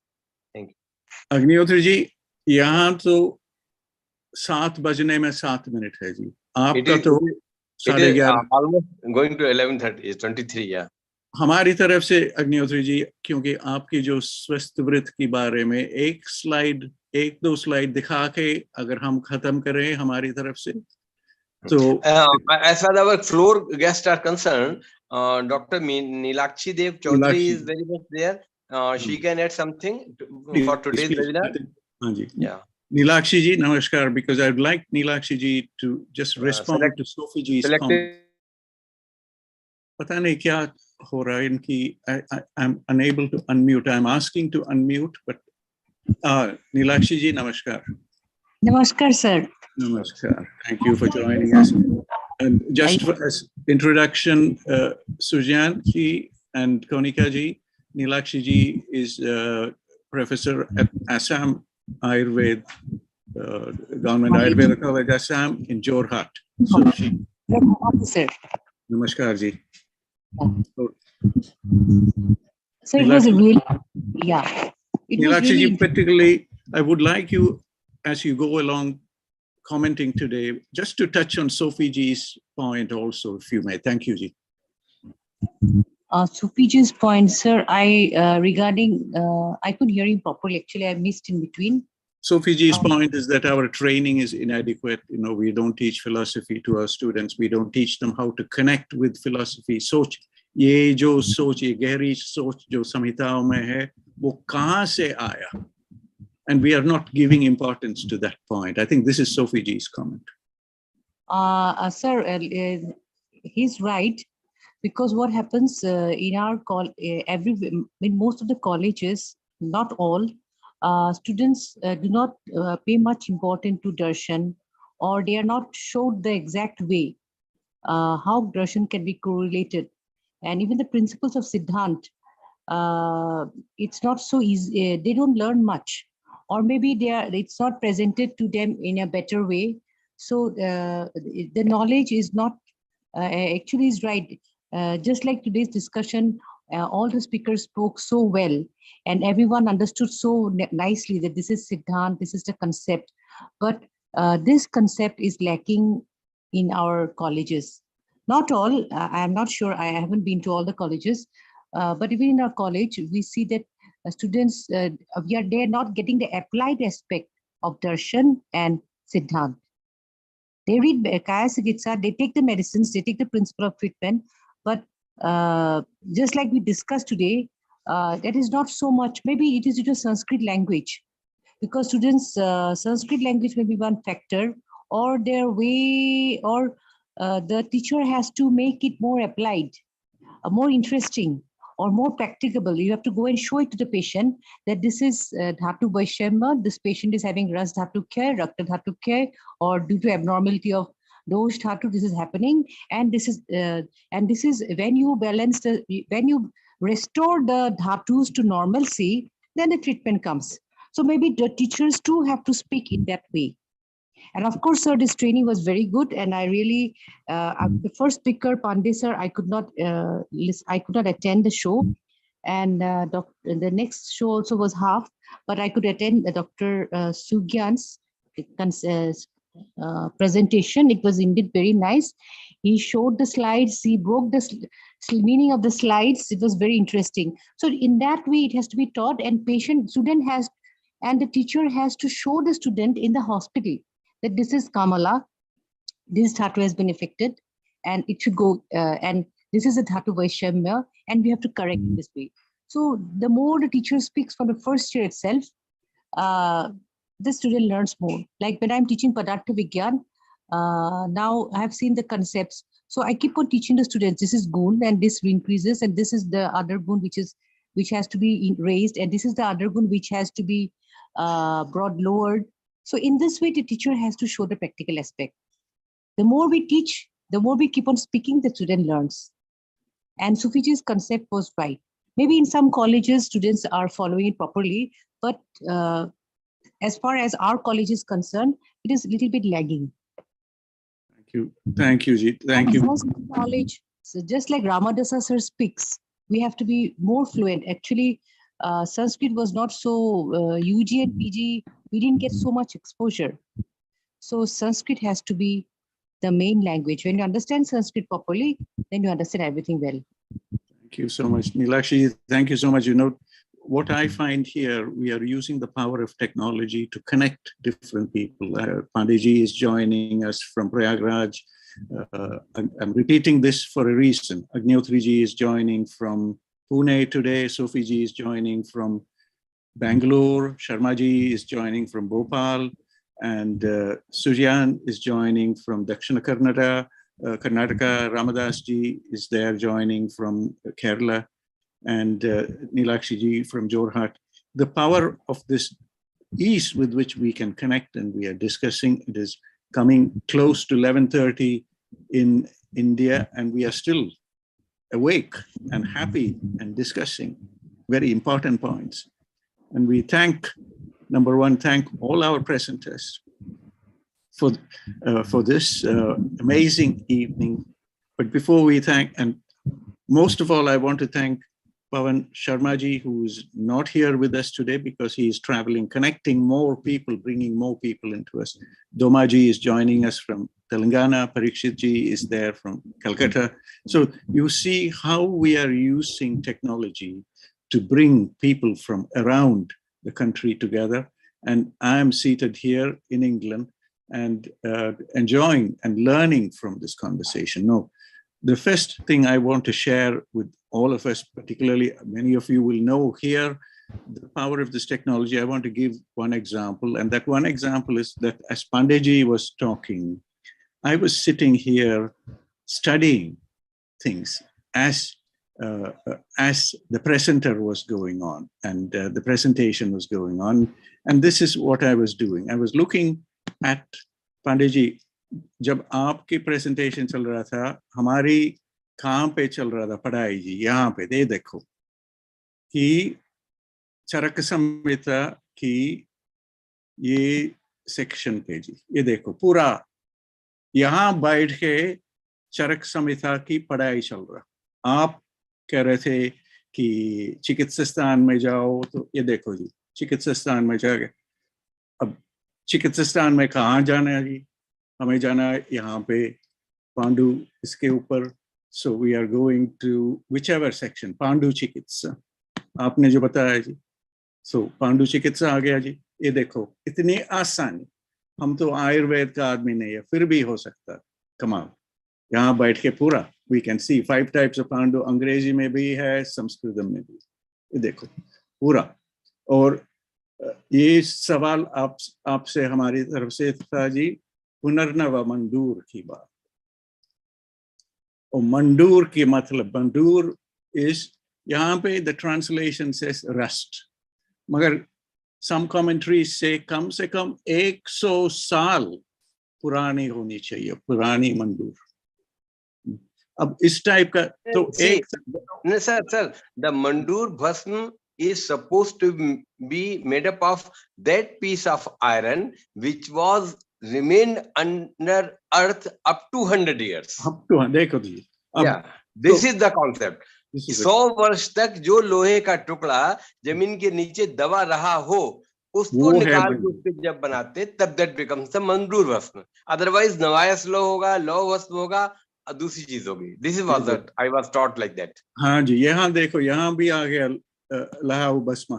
तो पांडे जी, ये है technology का कमाल। कम से कम यहाँ तक तो पहुंच गया कि पूरा संस्कृत भी है, थोड़ा सा ट्रांसलेशन ठीक हो कि नहीं वो तो पता नहीं, कम से कम है थोड़ा सा।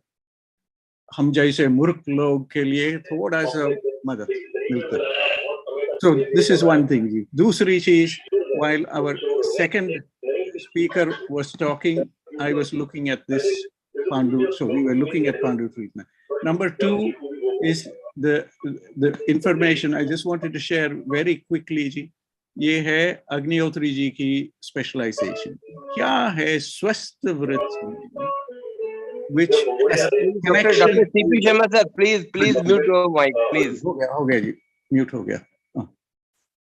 ये जो है स्वस्थ व्रत की जो चीज, which students don't want to connect with, क्या, what is the importance कि चिकित्सा चिकित्सा चिकित्सा, खाली चिकित्सा नहीं, मगर there is something about health also. This is a presentation I offer. This is one slide I offer so many times, Agnihotri ji. Shayad you have seen this before. और इसमें से this is connecting, जो शर्मा जी ने जो बताया, how to connect ancient knowledge with modern knowledge. We are in the 21st century. We are getting ready for the 22nd century. कम से कम 70-80 साल लगेगा to mature this thinking. This is where we want to connect जी। अगर इसके अंदर देखो, this is completely a modern day description of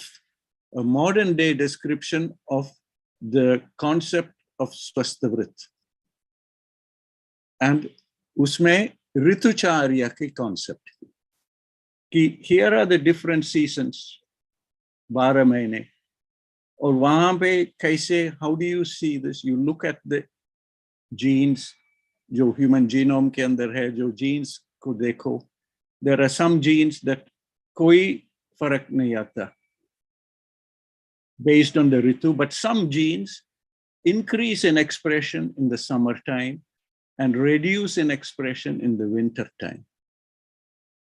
And this is swasthavrit and ritucharya.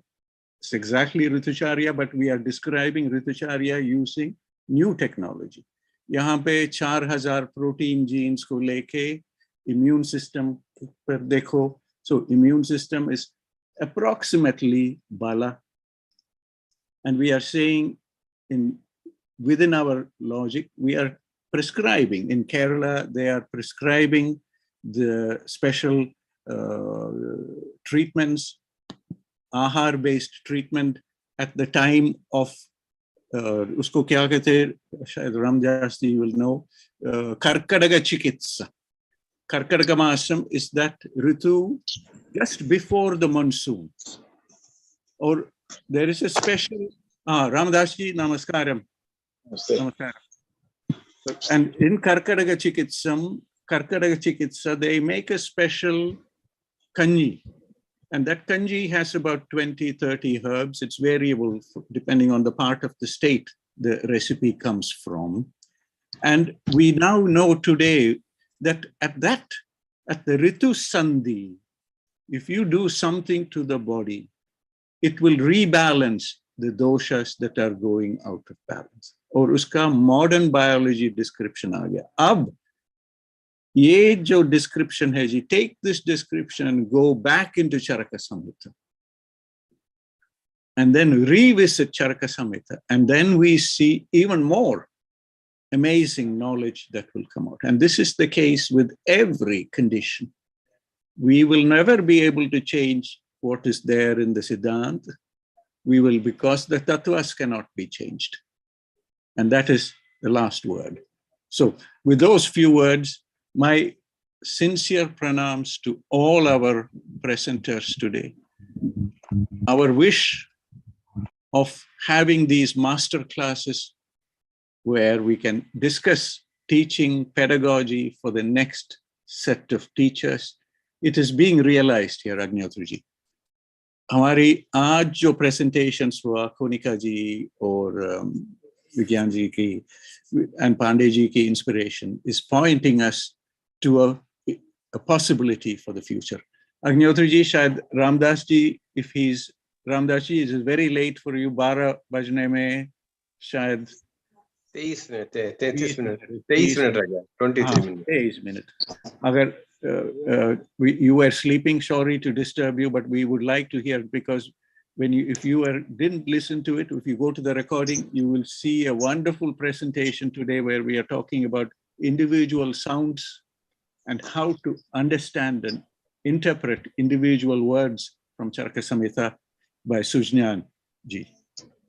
I will finish here. We'll take a few words from Ramadas ji before we draw this event to a close. Ramadas ji, namaskaram. Namaste, namaste, namaste. I am extremely sorry. Actually, I was a little bit a week after day before yesterday's program in college, and some headache was there. I was switched on this, but by that I slept. I'm sorry, extremely sorry. But the recording, I listened to PremSharkar sir's speech first. No problem, sir. No problem. We are disturbing you so late night. But what we feel that it is we having the international record are again going to make a record of the duration on today itself. Our international webinar is going to become an international duration webinar by virtue of it is just reaching to change of date rather. So no, if you are indisposed a little bit, we wish you early recovery. Take rest, please. Take rest. Two things, sir. Only two things about research methodology. Madam was Konica, madam. That also I listened in the beginning. She was speaking about research. She was the person spoke second time. He has some problem with the sound. So that also little bit I listened. So the PremSharkar Swamiji's research is completely clinical. I am out of that area. But still I feel, if you take Charaka Samhita, as now Thangavelu sir told that Rutucharya and etc. Any textbook you take, even though we say that Aushadha Bheshaj Chadushka is told in Charaka Samhita first, it is for developing interest in the clinical for the children and etc. So Ayurveda has given first priority for prevention only, for Swasthasya Swasthya Rakshanam only. They were not doing the business. They want to protect the health of the people actually. That was the aim of the medical science in Indian history at all. There is no question other than that. So this part is very clear. We can concentrate on that part, and we are supposed to enlighten the people with how to prevent the disease. This is what is the present era. We can do a lot than going for more and more solution. That's why I told you that day itself, we can do Shodhana therapy when the Janavadodhamsana comes. But how to stop Janavadodhamsana? Follow the dharma. And yesterday when we were speaking about Sanskrit, I told that in the beginning itself, if you teach the people that you feed something, whatever we need in the childhood, it comes to the children. So prevention is really the better area. Rudujariya and Rudusandhi and etc. are given much importance in Ayurveda. It is purely science. The man is not changing. The climatical condition, and you see even Ridu, he is telling that Ridu Lakshanas are told. Then also the ayana is important for Ridu decision. You may have thousands of changes in the expression of the Ritu, but the both the conditions, it takes the energy from inside, it gives the energy outside. Both these kalas are based on the ayana of the sun. It cannot do anything with the too much expression that which we are seeing outside. Whether it is raining at the summer season, but it is ayana only, there is Grishma Ritu only. You cannot tell it as Varsha Ritu, even though the rain falls. This is clearly noticed by Charaka Samhita, and you just imagine if you do the things in that one, it is very clear both of them are scientific, in 100% scientific, and research methodology, Vadamarga, if you take Yukti, anything you take, Vadamarga is purely how to write thesis, how the thesis should not be written. Tantra Yukti is again making you enter into each corner, how a construction of the thesis should be, how can you go to that one, how much part you can write, whether a brief you have to write or the long one you have to write, whether you have to give an Vyakhya for that one. This is all very clearly told in Charaka Samhita about research also, about prevention also. I feel the Charaka Samhita is a wholesome textbook which gives option for us to open for researchers, because he tells that this is for Murga, for learned people, there are thousands of things. That itself is the opening for you, for research, for finding out, and basis that we'll call it as what we'll call proof-based things everywhere, each chapter, Agnivesha asks question, immediately the proof-based discussion only is happening. The modern research methodology is very much applied in Charaka Samhita. I feel this is the great importance of that one, and I did not listen to the terminologies which are being explained. I'm extremely sorry. I will listen it, and in any other classes or in the group, I will comment on this. Sanskrit part today happened. Thank you. Thank you, Ramdas-ji. This is an ongoing series. We will bring back comments, important points again and again as we go through this as well. Sure, I will listen it. Sure. Sorry to disturb you because you were sorry, resting. Sir. You don't say. You are all elders. You are sitting at 11:40. We are happy. We are happy to. Extremely, I beg pardon to all, because say PremSharkar sir and etc. is very much Agnivesh and Agnihotri sir, Madan Bang Tangavel are all top seniors. I am junior. Still, I slept. For that, pardon. Forgive me. Thank you, If this weather continues, we will also going to continue, because it's a matter of our national pride that we are also awakened up to till we got our freedom at midnight. So we should never consider day and night. It is night itself is a pleasure. Sir, please extend my responsibilities to me so that I also complete before that date. I want to. So, Agnihotriji, before we want from my seen the people energetically sitting like this after even it is great, so great. Salute. First of all, I want to thank our senior. We are here for the youngsters and the next generation. Certainly, sir. This itself is good encouragement for the youngsters. No doubt. Namaskar. I want to thank, as we draw this meeting to a close, I want to thank Pandeyji. Big pranams from myself, Pandeyji, Bahut Dhanyawad, for being the guide for our discussion today and the provocative questions today. I want to thank Sharmaji, Bhopal mein. Sharmaji, pranam. Thank you for being with us and inspiring us. You are continuing to show us the way we must work with Charaka Samhita in terms of the clinical excellence. And Sophie ji, thank you for being here with us today. highlighting the importance of that one point of bringing the philosophical interest back into our teaching. It all points to some challenges in teaching, curriculum, how we prepare this. These are big questions, not easy to solve overnight, but they are questions, they will never go away. And so we will keep those points. Nilakshi ji, thank you for joining us from Jorhat. And I know it is very late in India. Doma ji, bahut bahut dhanyawad. Thank you for being here with us. And with those words, Parikshit ji, I'm handing the floor directly to, or maybe I give this to Parikshit ji, who will hand it to you, Agnihotri ji. Parikshit ji, the floor is back to you. Thank you. Thanks again for this amazing discussion today, and very, very inspiring points that have come out, and we were lucky to hear and listen to this. The recordings are there for us to revisit. We will revisit and learn from these recordings. So, pranams from me. Parikshit ji, namaskar. Thank you, sir. आज हम लोगों का जो programme हुआ वो बहुत ही महत्वपूर्ण था और हम सभी को सभी से सीखने का मौका मिला, एंड आशा करते हैं आगे भी हम ऐसे ही प्रोग्राम लेके आप सबके साथ जुड़ेंगे और आयुर्वेद को आगे बढ़ाते रहेंगे। मदन सर को थैंक यू कि पूरा प्रोग्राम को होस्ट करने के लिए। I will thank you again doctor Agnihotri sir and specially our speakers today, Vaidya Ramshankar ji, doctor Sujnana and Dr. Konica ji. Thank you once again for joining us and giving your valuable insight to us.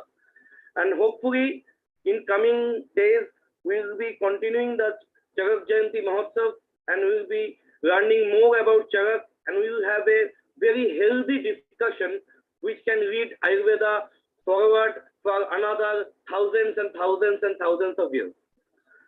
With this, we'd like to conclude our session. Thank you all. Thank you, everybody. And hopefully tomorrow we'll join again in the coming days with this program. We go to Agnihotri ji before we close the program. Thank you. Sir, please conclude the session, sir. Thank you. Thank you, sir. Namaskar, Professor Dr. Devnath ji, and namaskar to Professor Madan Thangwal, sir. Before I enter to my comment section, first of all, I would like to extend my regards and respect to all those who joined our floor as dignitaries, apart from the guest speakers. So, first of all, Dr. Parikshit Devnath sir, Professor B.P. Sharma sir, Dr. C.P. Sharma sir, Professor Madan Thangwal sir, Miss Momita Sharma ma'am, Dr. Pawan Kumar Sharma ji, Dr. G. Sophie ji, Dr. Jagdish Doma ji, Dr. M.D. Dubey ji, Dr. Sudhanshu Upadhyay ji, Professor Baldev Kumar ji, Dr. Neelakshi Dev Chaudhary ji, Professor Ramdas ji, Dr. Durga Prasad ji, Dr. Bharat ji from Bhopal, and Dr. Anurag Sharma ji. Along with our guest speakers, right from Vaidya PremSharkar Pandey ji, Dr. Sujnana ji, and Dr. Konica ji, ma'am.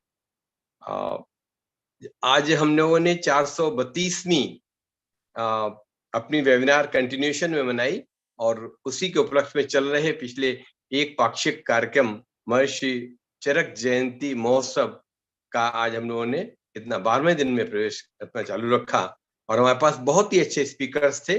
Professor doctor वैद्य प्रेमशंकर पांडे जी, वो तो time tested experienced person है, तराशे हुए हीरा है, और उन पर नाड़ी वैद्य की हैसियत से, apart from his administrative experience, and still today he is discharging a very responsible administrative duties in the capacity of the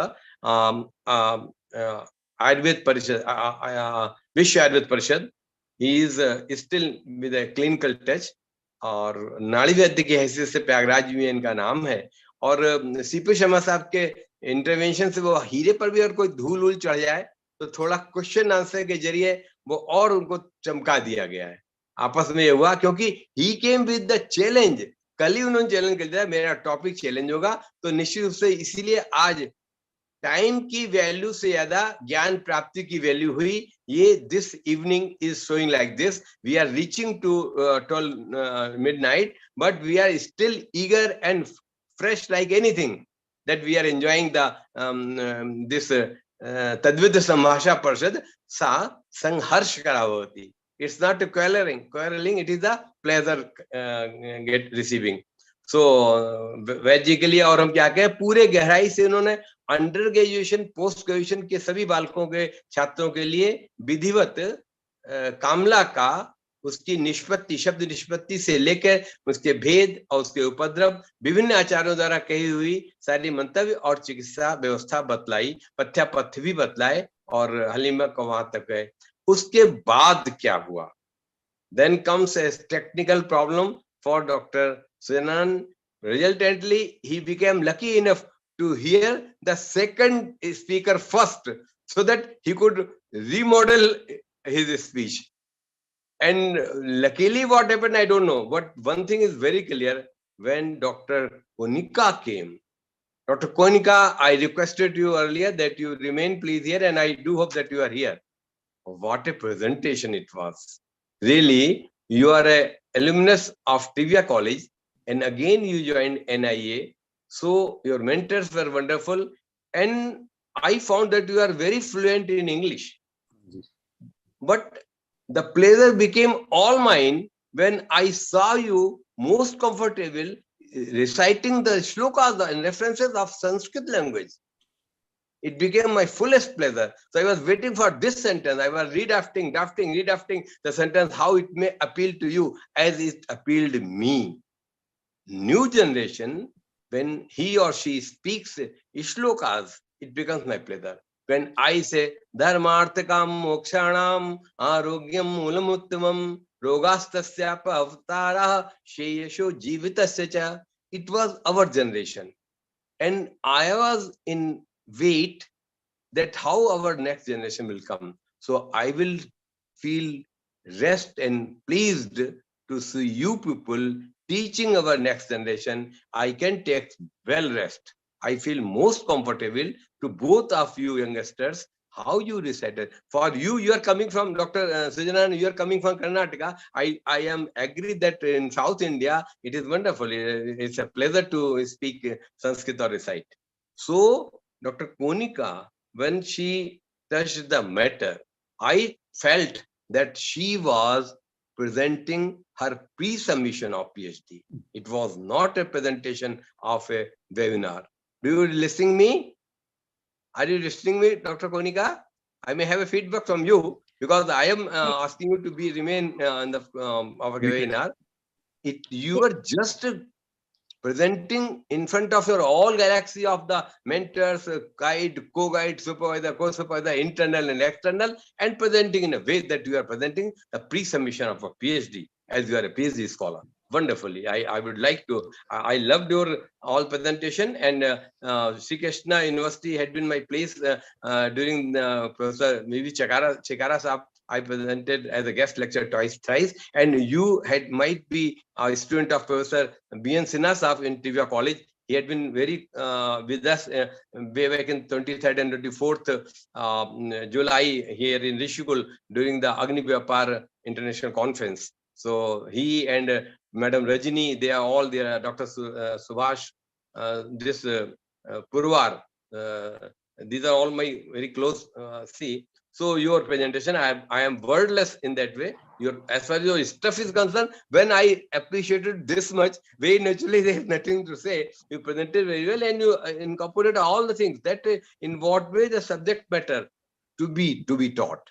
You understood. But as Professor Ramdas ji telling, or Professor Madan Sir ji telling that you showed me the Dincharya concept inferred by the modern medicine person or the Westerners. The idea is this: we are weak as far as the Sanskrit language is concerned, and we are weak as far as the modern medicine, modern science are concerned. Resultantly, we fail to project this type of stuff in front of the our Westerners. But if they are reaching to this extent, as you told that we are coming from Charak Samhita and we should revisit Charak Samhita. Definitely we are supposed, and our next generation supposed to revisit Charak Samhita. But this much concept of the Western science must be very clear, and we should be at par to the Sanskrit language.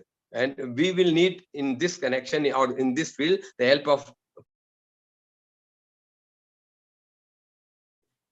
Doctor साहब आपका आवाज cut गया जी, आवाज नहीं आ रहा जी. Important for me means thief taking. This one thing, Satkaryavad, Kar Karanvad, and Swabhavoparama. It was a wonderful topic. Swabhavoparama. It takes time to construct a bridge, but it takes no time to destroy it. So, Swabhavata, things get destroyed. This was the basic concept. And for that, the Vaisheshik and Sankhya part of the philosophical part must be made very clear and understandable to our students with the help of the teachers like you. So, with all this submission, thank you so much. Dhatu Vaisham and Doshvatam. We cannot limit up to Sushu Sangita as a Swastha definition. We cannot limit ourselves to Charak Sangita as a, we cannot limit up to Bhagavata. If they say Samdosha Samagnisha, Acharya Shushut, Charak says Sampakta, Samjirna. Bhagavata Acharya says Sukh Sangikam Arogyam. So we cannot go in a fragmented way. We cannot be in a segregated manner. We are of holistic approach, and we are supposed to dosh, dhatu, agni, mal formation, and srotas, etc. Then only the concept will be covered as a part of whole Ayurveda.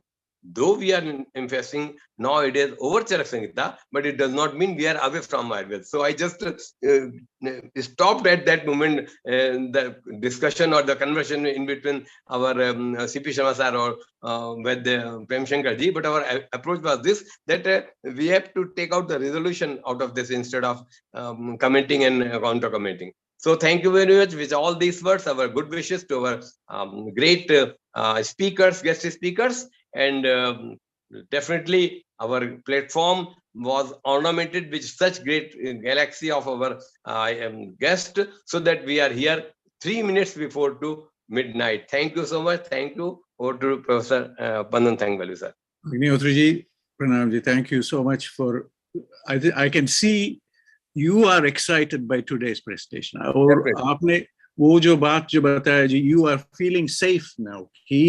Next generation, Konica jaise log, they are fluent in English, they are fluent in the Sanskritam, and they are fluent in the ability to express this.